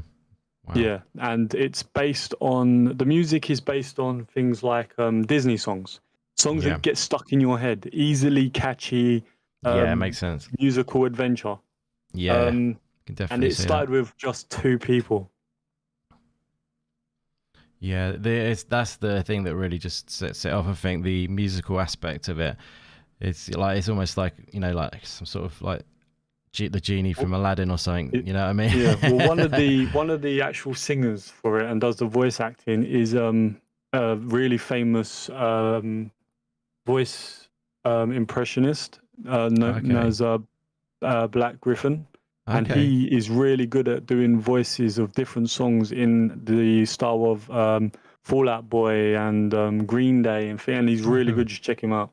And he's one of the actual voice actors for it. Cool. And singers, which was really cool to see. And when they were talking to me about it, she said this game was supposed to be a game where it reminded you of things like Spyro, and like it's going to have like 5 chapters with each chapter, she told me, takes around 2 hours to complete. So I think there's worlds in each chapter, like Spyro. Yep. But it was just such an amazing like game, and the developers put their like heart and soul into it. I mean, some of the characters are based off them. Like Fantokyo is based off of Ash. You know, same personality traits and things like that. But the aim of the game is you are basically recruited by Aristol, the pink creature that you see in the picture. Yep. And they've basically recruited you to collect these gems. But each of these gems are basically carried by the boss. For example, Barnaby, one of the owl, it's an owl. That's one of the gems that you have to collect, and Yep. each boss has a gem. And the style is actually, you can actually, if you follow them on Twitter, you can see how they make it. They show behind the scenes and the drawings of what it looked like before it got colored in and things like that. Sneak Yep. peeks of the music. But if you have a Nice. look, there's so many different bosses. And my nephew, who's absolutely a huge fan of this game, Yeah. she actually gave me an autograph for him and a little video to show him, because he's autistic, so cool. she can relate, Nice. because most of these characters are based on different autisms, Right. and that's one thing I like. It's like they kind of broaden the horizon Mm. and put in their actual how they feel and how much love they've put into this based on the characters or based on them and things like that. It's just such an amazing game, and I cannot wait to play it. Yeah. Fortunately, it's still currently in the works, so it could be next year, but it's been in the works for 7 years. Yeah. That's a while, isn't it? Yeah. Yeah, so I mean, I guess they've got a lot to do with the whole musical aspect of the game. That's going to be something that's running throughout the game, I'm guessing. Was that right? Yeah, nice. Yeah, it's that's a 3D so catchy, that platformer game. musical. It's very cool in that regard, because you just playing it, you think it's cool little 3D platformer, which is bringing back the old, and then you sort of, when the music kicks in, you start to think, oh wow. And I noticed as well when I was playing it, if you jump to the rhythm, you're safe. That's what I learned. When for example, he comes down with the knife, it goes with the beat, so that when you jump, you can jump with the music. Yep, exactly. But it's also so that it gets stuck in your head more as well, because Yeah, you're definitely. learning the beats. Yeah, you're connecting with it more when it's like that. Each, but there's loads of songs in it. Like she said, there's loads, but they're not all been shown yet. That's cool. And another thing about it is the fact that it's so well put together and colorful, and it just looks like a Disney film. And that's what she was trying to get out of it, but it's also just full of magic and music. Yeah. And when do you know when they sort of synced up with Humble Games, the publisher? Do you know how long ago that was? No, not too sure about More that. of a recent thing, maybe. Possibly, yeah. Yeah, because that might have been the final push to the publishers come along now. They should help it through. Like with another game which I'll talk about in a minute, which no one's talked about. It's Bow Path of the Teal Lotus. They were a Kickstarter game, and now they've got Humble Games on board, and it seems to be accelerating it quite a bit. So, and that's the usual thing. Obviously, it's hard to get to that final push when you're just an indie developer without any help, if you see what I mean. So it might be that's going to help them a lot to the final goal, having Humble on game for this game, or Humble on board for this game, if you see what I mean. So hopefully 2024 maybe a possibility. Hopefully. Well, from what she was saying, it's a huge possibility, but they ain't gonna bring it out until they're happy with it, and they're still working on it now. Like on their TikTok, they show behind the scenes and stuff like that. Yeah. And the best part is you can actually listen to this music on like Spotify and things like that. I mean, it's on my playlist. I was listening to it today. I know the words. Nice. Every single song so far. Cool, man. That's great. Awesome stuff. They've got a big following as well, haven't they, of this game? Huge. And they actually, I did a little video, and they became a big fan of Cody, my little nephew. And when I met her, and I said, and Cody, and I'm like, yeah, that's me. She knew exactly who I was. As soon as I started trying to explain, she said, and just Cody. That was it. That was the words, Cody. I said, yeah, that's me. Good stuff, buddy. That's fantastic. Cool. So, was there any other games that you wanted to talk about that you liked? Yeah. So, it caught me off guard very quickly, and that was Pine Hearts. Cool. Nice. And Pine Hearts is an emotional, itsy bitsy adventure game where you play as Tyke, and your mission is basically you go back to the caravan park you spent so much time with your dad, and you go in there to claim a mountain that you haven't climbed yet. Yep. And it's all about the real creator's actual adventures with his dad, who he lost last Right. year. Right. And this is basically him. Though a lot of work's been put into it, and he told me, you know, he doesn't want to take all the credit of, like, but this is based on him and his dad.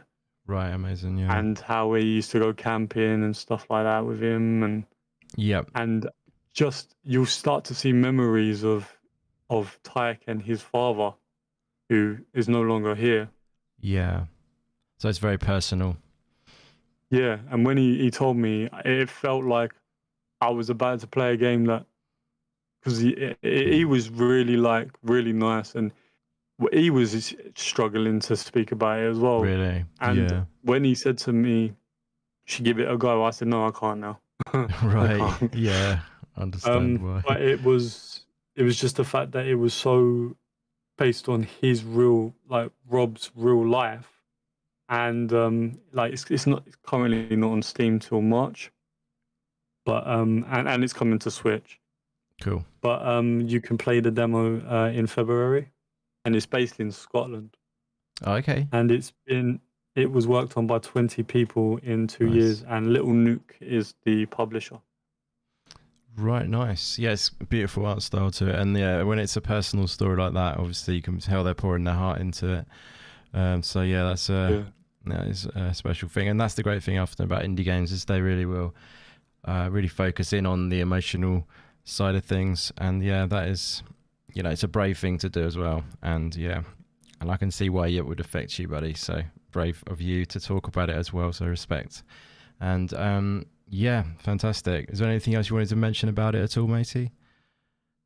No, that's pretty much all I have for that. Yeah, awesome. Well, it looks fantastic. Great art style, beautiful. It's got a Zelda feel to it as well. He told me you will collect abilities and okay. help the other caravan workers, not Nice. workers, caravan. I don't know what you call them.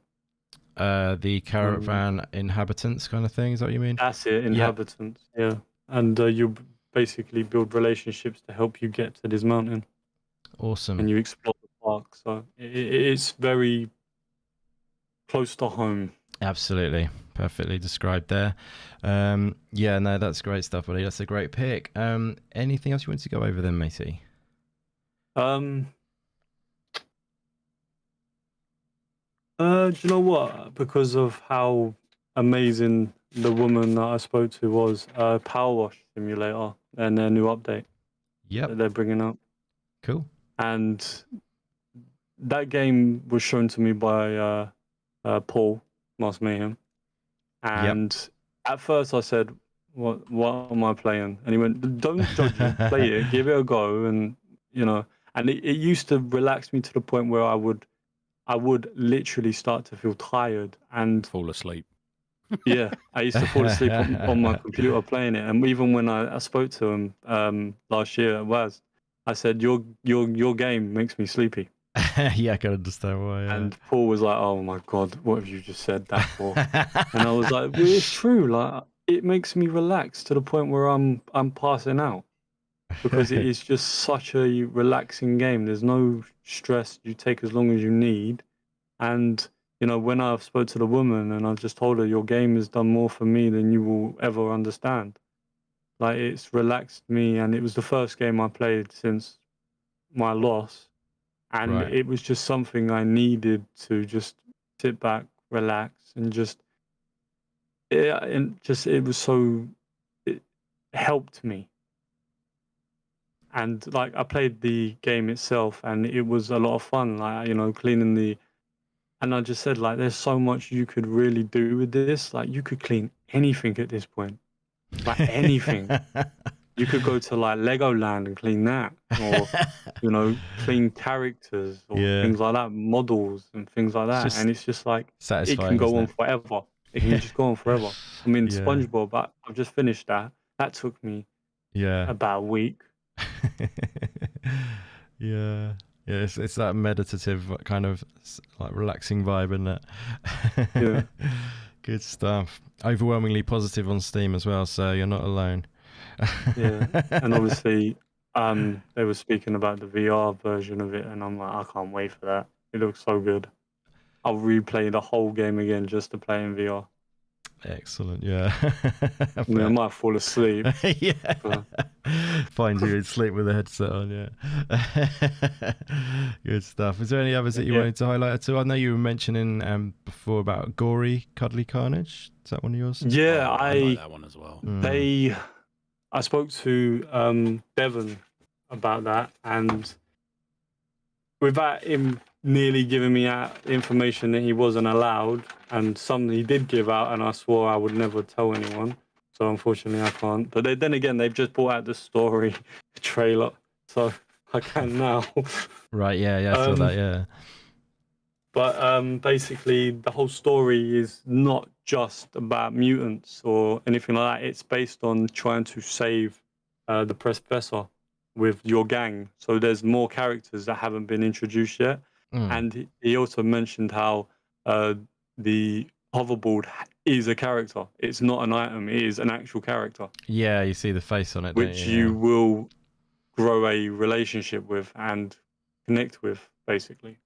Yeah, that's cool. And it's been in the works for as long as Wild has been around, which is 6 years. Yeah. So it's been in the work for a very long time. And the name, can you guess why the name is Gory?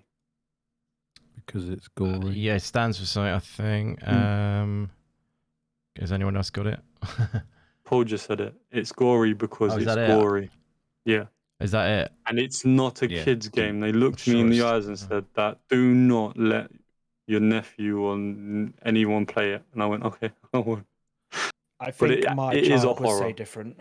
They should have pre-warned it and said, do not let your fellow co-host on your podcast's son sit on your knee and watch you play this game at WASD.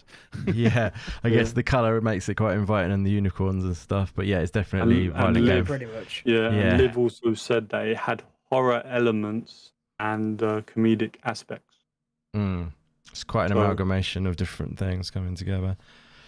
Yeah, I played this one as well. It's a lot of fun. I actually didn't play it at EGX this time. I played an older demo of it a bit back, but I wish I'd have got on it, but it was hectic. It was the same one at WASD. You can still get it. It's currently on it's on Steam. I've downloaded it, so I'll probably play the new demo via that. That was the thing as well. I was thinking towards the end, this one's available on the demos on Steam, so I was like, I'll leave that one and focus on the ones that are not. It was shown at the event that I helped do as well, which was Fear Fest. Oh, cool. Yeah, nice. So that's they're actually putting it into that horror sector then.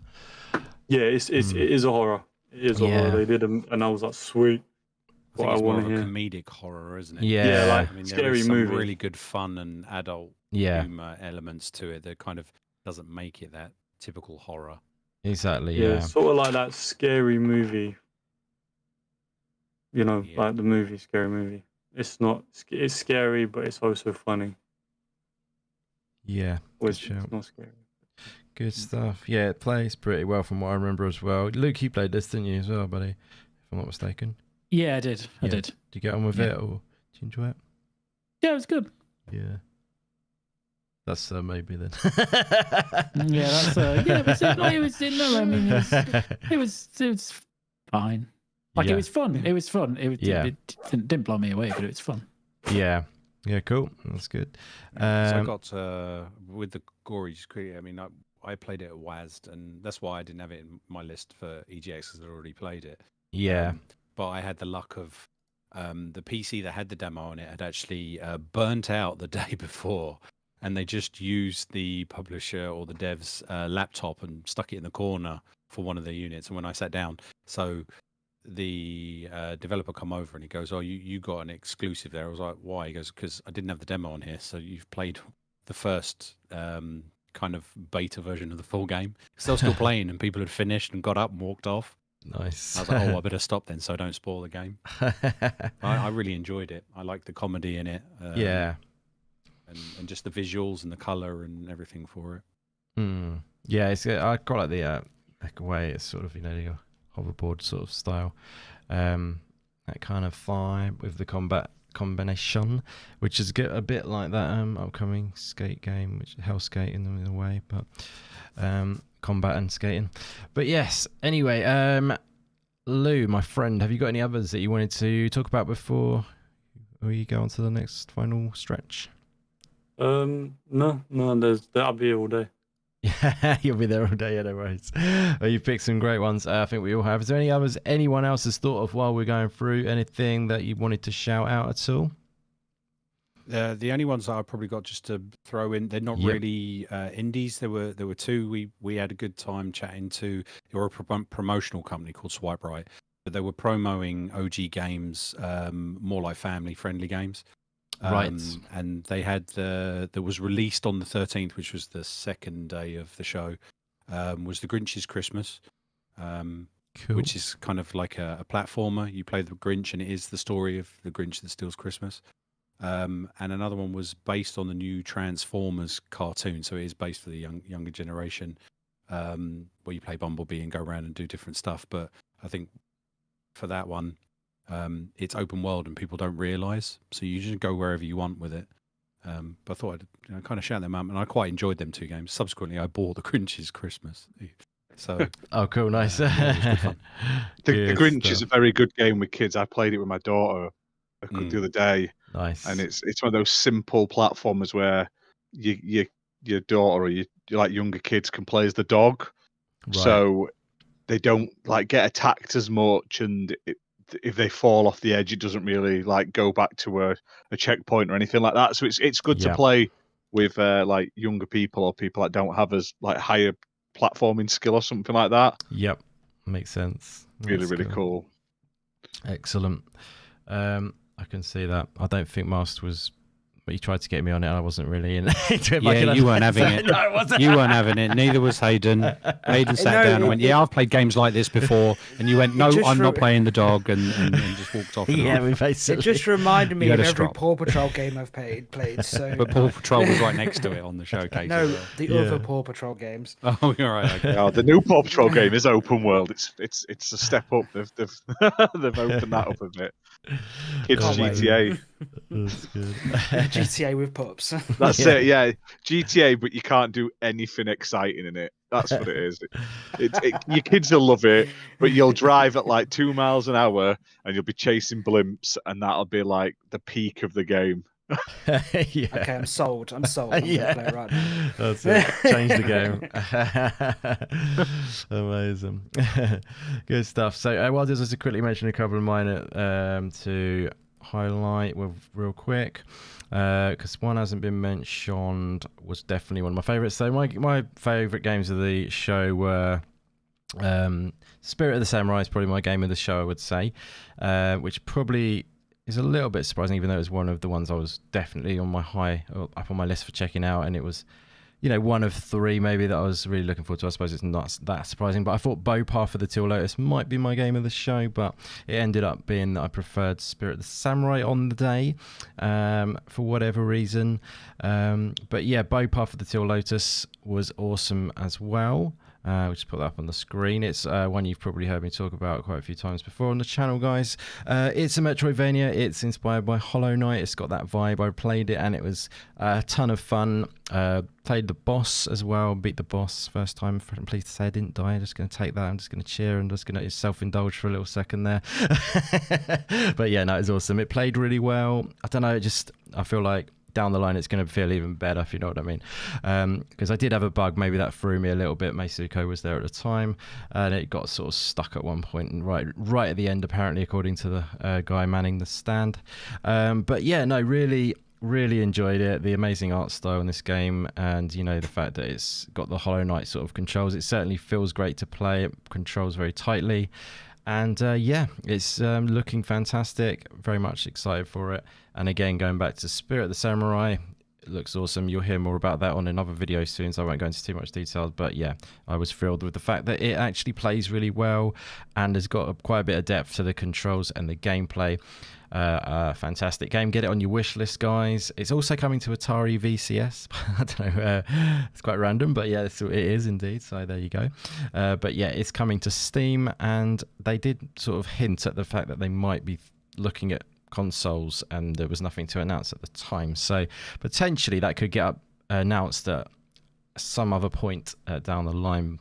Potentially in, maybe in a few months' time. And that's not me knowing anything, it's just me speculating, but just the way he said it. But I might be completely wrong. I suppose it all depends on the meetings and how they go and whether they make that click into place.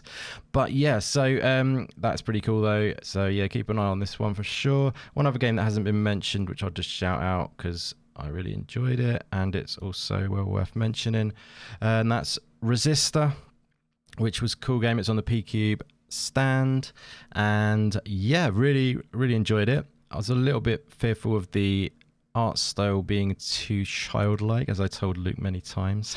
We both checked this one out, but yeah, plays super well. The racing aspect in this game is awesome. It's got like story, quite a strong story aspect to this game, but with racing elements as well, where you sort of race in between and then you go through sort of story parts, and it sort of cuts off just before you feel like you're going to get into this sort of hub world story element. They said they were hoping to have that ready for the show, but didn't quite in the end. So I think there's going to be a strong story aspect. They talk about it being a bit like Wolf Among Us and that sort of thing, so maybe quite a bit of depth to that story stuff, like I say. And the racing felt amazing, and that's very much their wheelhouse apparently from the developers. So yeah, like that felt great. It's going to be car combat and stuff, but yeah, I thought that played really well. Did anyone else check out this one? I know you did, Luke. Did you enjoy what you played of this?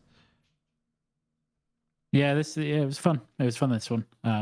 Pleasant surprise, I think. Cool. Nice. Yeah, the racing was cool. It has a bit of car combat as well, which is cool. And yeah, then it's got like a hub, or like several hubs potentially, where you can go out in third-person character and talk to people and do quests and stuff. So yeah, it's a really cool concept, and I enjoyed this one. Yeah, it seems very nicely polished as well. They clearly know what they're doing. I think they're ex-AAA developers bringing it to the indie arena. So yeah, cool. I'm glad you enjoyed it as well. Yeah, looking forward to it. But yeah, I think that I should probably leave it there for my games. I think that's pretty much, we've covered a very comprehensive list. What I want to just do now, if you don't mind, guys, very quickly, is just do one final go round to everyone. Give us your final verdict on the show this year, and then we'll wind this bad boy up. So starting with Ash, my man, it's been a pleasure. But yeah, how was your sort of final verdict for EGX, and then we'll wrap it up after that. So honestly, if I had to number score it, it'd be about a 6 out of 10 for what was there. But in terms of like the sort of atmosphere, meeting people, the social side of it, it was, like I say, well up there. Really, really fun. Had a great time. But the amount of content there, the sort of lack of direction, the amount of empty space, and like I was one. They posted up about all the guests, but then they didn't seem to know where the guests were or who they were or anything, and there were never anyone at the guest tables or anything like that. Even when I spoke to one of the EGX staff about it, because I got suckered in to do a questionnaire on the second day I was there, and I was like, "Who's here? What's going on? Your app's rubbish. Please tell me where I can find things." Yeah, but, sure. Like, I had a great time. There were some great games there. It was a shame, like I say, a good chunk of them are already out, and some of them were already at like WASD, like all of the sort of Square Enix indie games, the Prince of Persia and stuff like that. But the games I did play were great. The atmosphere was great. It just needs something. It was lacking something, and I haven't been before, so I can't say for certain what it is. But from like, and I've used to run like conventions and stuff like that, not on that scale, but nice. It just felt like it was missing something, like a bit of heart or something, and it felt like there was a lot of voids which really need just sort of plugging. And it's an easy fix. I feel it's not something that would take a lot. More computers, more this, more that, and just sort of utilizing the space they've got and focusing on the game side of it over. I know TikTok probably spent a fortune to be there, so I get it. Yeah. But like TikTok, maybe not as big, more like a general creators booth, less phone booth dotted all over the place. Yeah. What about? We don't know. Yeah. More August. traders, stuff like that. Yeah. But overall, I had a great time, and I will be going back. I'm already looking forward to next year. So nice. Dragon Wolf, just say it was a 10, and then Indie Gamer knocked it back to a 9. Yeah, that's it, definitely. So. Love it. Yeah, no, that's really well said, my friend. Yeah, everything you said, I agree with there. I think it is an easy fix. I think that's the frustrating part about it, really. I think get more games there, get more people there, and as in not people pretending, people exhibiting, and yeah, more more ability to get onto games because people want to show off their game. That's just, it makes sense. But yeah, great takes there. I'll say what I'll do, so we don't go around twice again. I'll say thank you so much for joining us tonight, Ash brother. It was an absolute honor. Would you like to shout out where they can find you right now, my friend? Yeah, thank you very much for having me on. It's been a pleasure as always, and great to talk to all you guys, especially some of the ones that I got to sort of finally meet face to face at EGX. You can find me on the XPN network. I do reviews, live streams. We do like a weekly podcast where we sort of spotlight games instead of talk about like hardcore news and all that stuff that we're all sick of hearing. So we just sort of pick like 3 games a week and focus on them. It's XPN network on pretty much everything. We're on YouTube, Twitter, Instagram, all the sort of socials and stuff like that. XPN network. And yeah, I sort of post content up nearly daily, if not daily some weeks. It just depends how I'm getting on. So all sorts of stuff, all platforms as well. I don't tend to just focus on one. That is awesome, my friend. Yeah, fantastic. And I've just realised, because you were added late in the game, I don't think I added you to the screen and also the below for the link. So I'm definitely going to add it to that. Apologies, my friend. No worries. And I will drop your links in the chat as we do these outros to make sure people can see that. So apologies for that. But yeah, thank you so much. It's been a pleasure. I loved meeting you at EGX this year. So that was one of my big highlights. So thank you. Oh, you're welcome, mate. It was great to meet you guys as well. I appreciate that, buddy. Good stuff. Okay, so yeah, Luke, my friend, would you like to give us your final thoughts on the show? And then after that, maybe we want to shout out where they can find you too, my friend. Yeah, absolutely. Yeah, I think Ash pretty much nailed it. Yeah. I think I'd probably go a little lower in terms of score and give it like a 5. But yeah, exactly what Ash said. I think, just not enough stuff, too much wasted space, not enough games, not enough vendors, and it just felt a little kind of in the post-COVID recovery period where they're not quite, I don't know, there's some, maybe they're not attracting enough people to present their games, or maybe there's another issue going on there. I'm not too sure, but that element of it, I think, as a convention, that was very disappointing. And I only say that, I'm not trying to compare it to 10 years ago when obviously it was a really big deal and there were some really, really big games there. But I think even, years after that, I think, those shows were better in terms of content and organization. I did get to see Sam Lake though. So that was cool. That was, I forgot to mention that. That was actually a really cool thing. But yeah, that's true. That was one of your highlights, wasn't it? Yeah, that was a good thing. Apart from, again, just silly EGX things, putting it right next to the or right opposite the fighting game tournament stage, so that as that was blaring on, you were straining to listen to Sam Lake give a talk about Alan Wake 2, which is, again, just absolutely moronic planning and organisation, really, which kind of sums up some of the event, really. But yeah, plenty for them to work on. I'll be going back next year, nonetheless. Because the experience of getting to meet all you guys and just being in that kind of environment is really cool. But yeah, it's awesome. I think they just need to. There's just stuff to improve, and I just hope that they do quickly. Yeah, I mean, so I was going to say the COVID thing. I don't feel they can use that as an excuse at all. Not now, no. I mean, I think they can use it as a general excuse to say that since COVID, conventions in general, gaming conventions in general, aren't quite at the level that they were. I think that's true. But if you look at things like Gamescom, they seem to have recovered very well. And I know Gamescom is a lot bigger and there's a lot more footfall through it. So naturally, vendors are going to be more, incentivized to go and get some space there. But, the fact that stuff like Gamescom is showing some really cool upcoming indie games, some really cool upcoming AAA games that people are really excited to get their hands on. And then EGX just has, pales by comparison, really. I think is really disappointing. That's kind of my thoughts on it. We want better in it, but we just want it to improve. Exactly, because I think if it can become even 60-70% of what it was back in the day, it'll be an amazing show. A really enjoyable show. And don't go on the Saturday if you can help it in the future. Well, if there was more booths, I think it wouldn't. If there was more booths, there's like a third more booths, then you'd probably be fine on that day. But it's 8 people queuing for one terminal of a relatively small indie game is pretty crazy. For a convention. So. Exactly. But apart from that, it was a good experience. Cool. Which makes it sound like there wasn't much good about it at all. But like, all the social stuff was great. That was really fun. And being in London and the vibe, that was great. Otherwise, just follow me at Steele90 on Twitter /X, and I'll leave it there.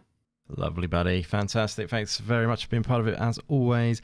And like I say, it's an absolute pleasure to meet you in real life for the first time after all these times we've been hanging out. Absolutely. So, cheers to that. Brilliant stuff. And Marsky Baby, once again, another time in London hanging out. Fantastic that was. And we got to talk about it again after show. So, it was a pleasure hanging out with you today. But give us your final thoughts on EGX 2023, bro, and then shout out where they can find you.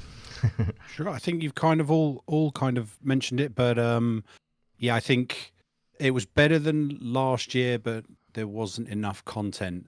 COVID can't be used as an excuse now. I mean, I have to deal with events that are, mine are more corporate and commercialized, but this year has been the real push to get it back out. And I think I wonder if anyone from EGX will ever listen to this. I think they need to pull their finger out and maybe just get their organization in order, because I think that's where it is. They need more buy-in from the publishers and the devs. If it's timing, whatever, but really that's what was lacking, I think, was the organization and actually getting the buy-in from the actual publishers and developers to be there. There's probably not enough of an incentive to them. I agree. Do you think they're reaching out enough? Is that what you feel like they should be doing, more reaching out and finding? I think they should be doing more reaching out, maybe having a look at it. I mean, when you say that there's some of the devs, I know, like we say, Team 17's in a bit of an issue, but No Devolver, who else? There were tons. There's so many. There were so many that just weren't there. And big shout out. I would love to see Annapurna. Annapurna wasn't there. You never see them, mind you. I don't know if they're at PAX ever, but like they are actually a bit of a funny company in my opinion, because they're so hard to get hold of. It. I imagine Ash, you might have, because you do a lot of reviews and stuff. You ever got hold of Annapurna in your life? No. I don't even think they've got a contact email that you can actually contact. No, I would love to, because I love a lot of their games.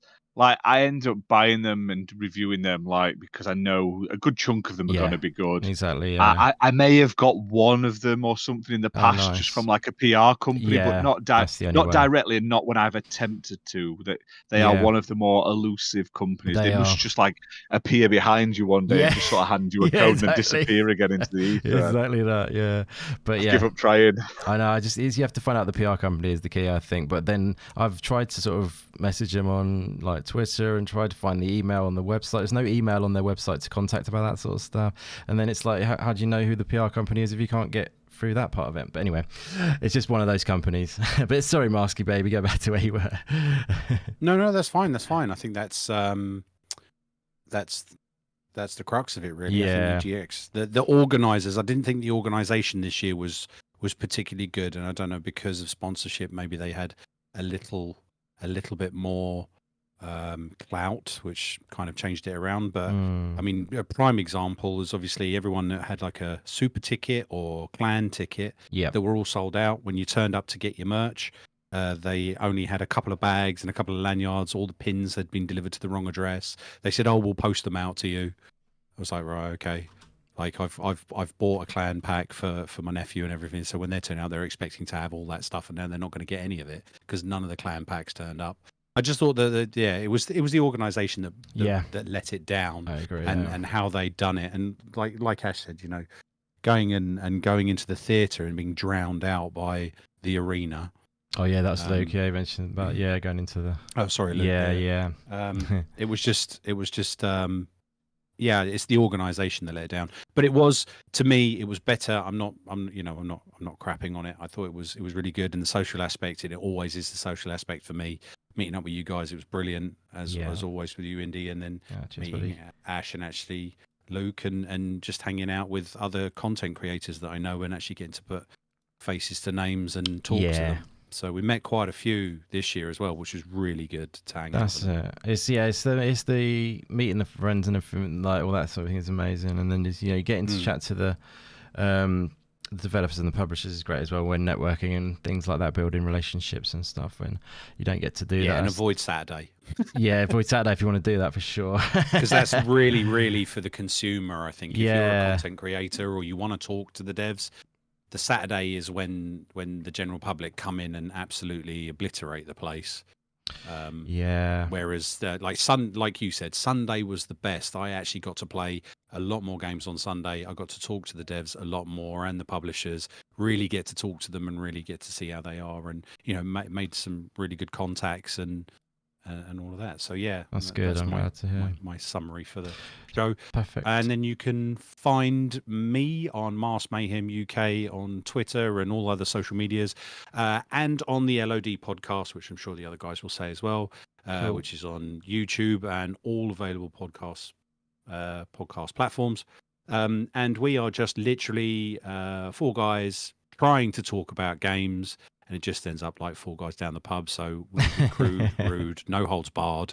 Plus we have guests from publishers, developers, and some of those that are in chat and other content creators. So we just have a laugh, and it's not that typical news that you get coming everywhere. So come and check us out. Cool, man. Yeah, definitely do so, guys. All links in the description below for everybody on the show today. Even Ash, even though I didn't think they were. Sorry about that, buddy. Well, I've actually thought I was worse than I was. So your links are actually in the description, and they are actually on the screen below. I don't know why I thought they weren't. I must be mad. Daz corrected me. Thank you very much for that, Daz. But check out everybody's links down below. Check out their channels, and do so. Enjoy. But yes, it was a pleasure hanging out with you, Musky Baby, and it was also a pleasure hanging out with you, Hayden, again. Would you like to let us know your final thoughts on the show and give us a little cheeky shout out of where they can find you, my friend? Of course. My thoughts on the show, as I said, really enjoyed hanging out with you guys, catching up, talking about some games, talking about developers, etc. Everything else I thought was around, probably give it a 6 out of 10, but I still enjoyed it, even though things for me weren't as good as the year before. I know a difference of opinion, guys. I'm sorry, but that's how I'm feeling. That's how I'm feeling for it. It's good. It's good to be honest. I know. Apart from that, I really enjoyed it. But when everyone was talking, I thought if they can get people in, like the person from Alan Wake 2 or Sea of Thieves or the Baldur's Gate voice actors, why can't there just be a booth for their games? Yeah. If you're going to get them in, why not 100%. just have a single booth, fill that space up? Yep. They could have had Alan Wake 2, couldn't they? You know what I mean? They could have had Alan Wake 2, even if it was just a 5-minute demo. It would have been good to see what it looked like. Yeah. 100%. That's a good point. But everyone said what I'm also feeling about the show, so I enjoyed it. Awesome. In the end. Yeah. And Go on, sorry, go on. Sorry. I was just gonna No, say, go yeah, on. no, it's good when we're honest. I mean, obviously, we were all like having an amazing time when we were there. We were having a great time, even in the show bit, you know. But with this part, we just get to reflect and almost feedback. Hopefully, you never know. EGX know, may be clever enough to actually look at these podcasts and look at other creators and find out their takes, because I've seen a few other people talking the same way as us about it, and surely they've got to listen. Yeah, I've seen one guy who does a lot of like vlogging stuff. He goes to EGX year on year out. You might have even seen him. He's got a beard. I don't really know him that well, but he's a bit cheesy, but he does good content. He goes to all these events, Comic-Con, everything, EGX all the time, and he was like, what's going on this year? This is absolute rubbish. Don't know if this will be my last year, basically. Usually he's a big lover of it. Yeah, so you got to be listening to this, haven't they? They got to use their head and actually take in the feedback and work on it, basically. But yeah, so it's just hopefully it's you know, they will, and that's why it's important for us to be honest, I think. But like we all say, I personally had an amazing time, but in the gaming sense, I wanted more, and there was definitely room for more. I agree. Yeah, and indie developers deserve that focus as well. Just get them in there, and then they will be flourishing. I just need to add, don't change the retro section. It was perfect this time around. Do not change the size. Yep. Don't take away GoldenEye either. Don't take it away. That was spot on. Just Golden ban Gun Indie from playing GoldenEye. Yeah, I want Golden Gun again next year, guys. Or Street Fighter. Yeah, Street Fighter Alpha 2. Yeah, Street Fighter. That was awesome, actually. Yeah. Book it in for next year, guys.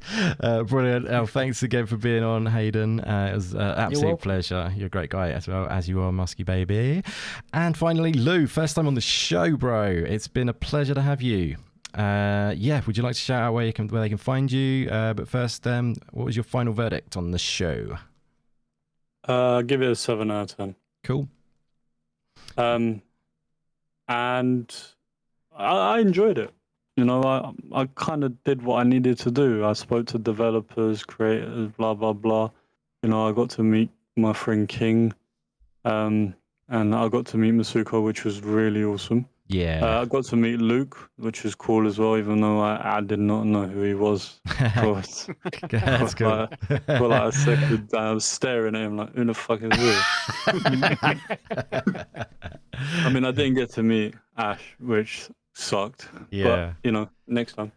But then obviously, just pretty much everything what everyone else has said. And where to find me. So you can find me on anything just by Venomous AK. Twitter, Facebook, you name it, you'll find me. You can also find me doing reviews for Rapid Reviews UK. Nice. You can also find me with... He's got a very long list. So Life is it's Xbox. really good. The LOD with Paul and Hayden and Tom. Yep. And you can also find me now with Gamers Hub News as I've joined their team. Oh, nice. Which was massive. So I'll be doing content, interviews and things like that with them. That's cool. Nice. Congratulations. So what sort of thing there's the general sort of gaming news sort of site, is it? Or it's a lot bigger than what I'm used to. Yeah. So it's going to be a bit more overwhelming, maybe, if in a way, because I've got to remember there's like 15,000 people that will see that on Twitter, another 14,000 on Facebook, and altogether there's around 200k, and that's huge. So nice.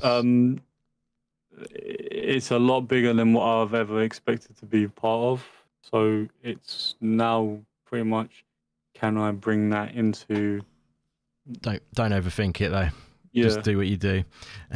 Just go with it, mate. Yeah. Congratulations on getting it. But I have a review coming out today. I'm going to finish it after this, which is the new Ghost Runner 2. Nice, yeah. And I've gone into detail really well without spoiling anything, of course. Yeah. And honestly, I had to give it a 9 out of 10. Oops, spoiler alert. You can skip right to the end of the review now. Just look at the score. But you read it, you'll understand why. Okay, yeah, no worries. It's definitely, I'd say it's definitely got that. It didn't kind of, you know, when you play a game, you think, oh, the first one was better. Yeah, It I didn't did love give me the that. first one. The first one is So epic. if you like the first one, it's the first one with more.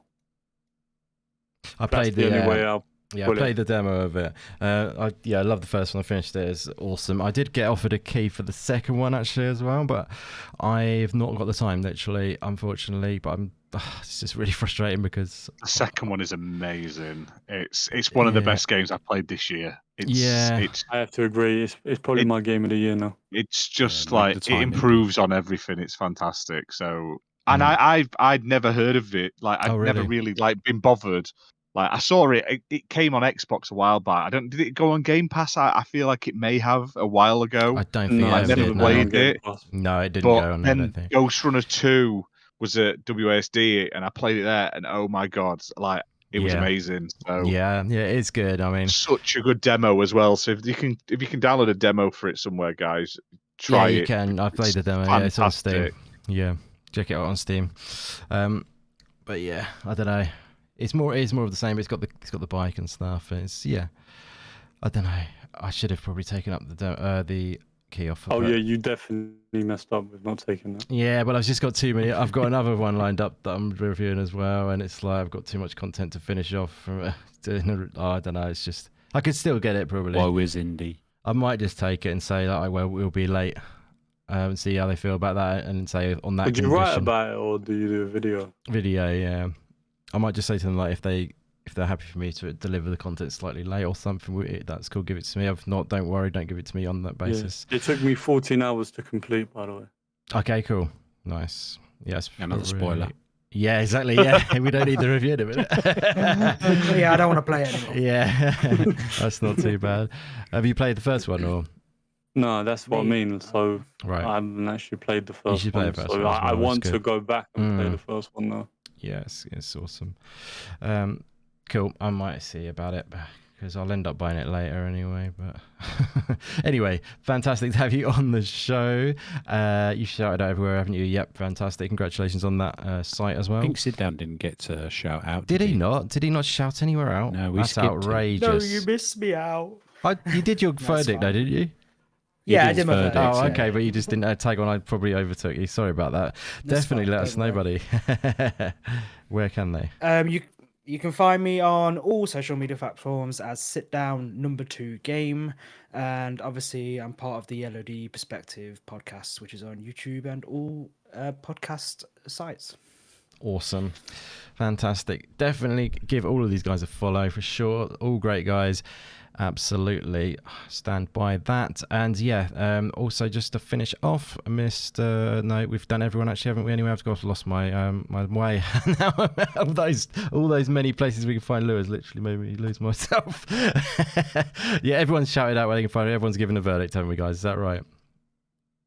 Yep. No one's. Yeah. Thank you very much. Cool. Okay. Well, it's been absolutely awesome hanging out with all you guys. Like I say, give them a follow, guys. Give them a subscribe. Show your support for these awesome creators. And yes, thank you so much to everyone in the chat who has joined us for today's show. You're legendary, guys. It's really appreciated. Your support means the world. As I mentioned earlier, trying to get to the 5k subscriber mark. Only a few to go, so feel free to share this out, and let's get the whole community for the indie games goodness over the 5k mark. Bring it on, guys. We've got a Discord link in the description below if you want to join the Discord to continue the conversation, get the words out. And yeah, feel free to follow me on Twitter. It's indie_gamer_01. It's been going too long, this show, I think. But yeah, once again, it was amazing to meet Meisuko. Shout out to you one more time, my friend, who is always the mod father in the chat there. And yeah, thank you so much to everyone who's joined us. I'm just going to shout out a few of you guys. You've got Dad's giving us a kiss from the chat. They always love a bit of Dad's kisses. We have got Stubbsy Baby coming in later on. Thank you very much for being here, buddy. We have Meisuko, as I say. We've had Dragon Wolf, the legend, in. Hopefully next year we'll see you at EGX, as we talked about, my friend. That would be amazing to meet you. And who else did we have in the chat, guys? Xbox Jesus came through for the chat as well. Thank you for being here again. Hopefully we'll see you back at EGX next year. Thimber in the house, thank you for being here, buddy. And Grim Reaper's Age, it was in the chat as well. Tom Wilde as well, of course, from the LOD Perspective crew. And Tears of the Completionist. Anyone else who joined us, you're all amazing. Thank you very much for your support, guys. As I say, keep your attention locked to the channel. We will have a video coming out soon on the Spirit of the Samurai, the interview that I've done with the publisher. But once again, guys, thank you very much for watching, and we'll see you again with some more indie goodness into your life real soon. Catch you later, guys. Bye. Bye-bye.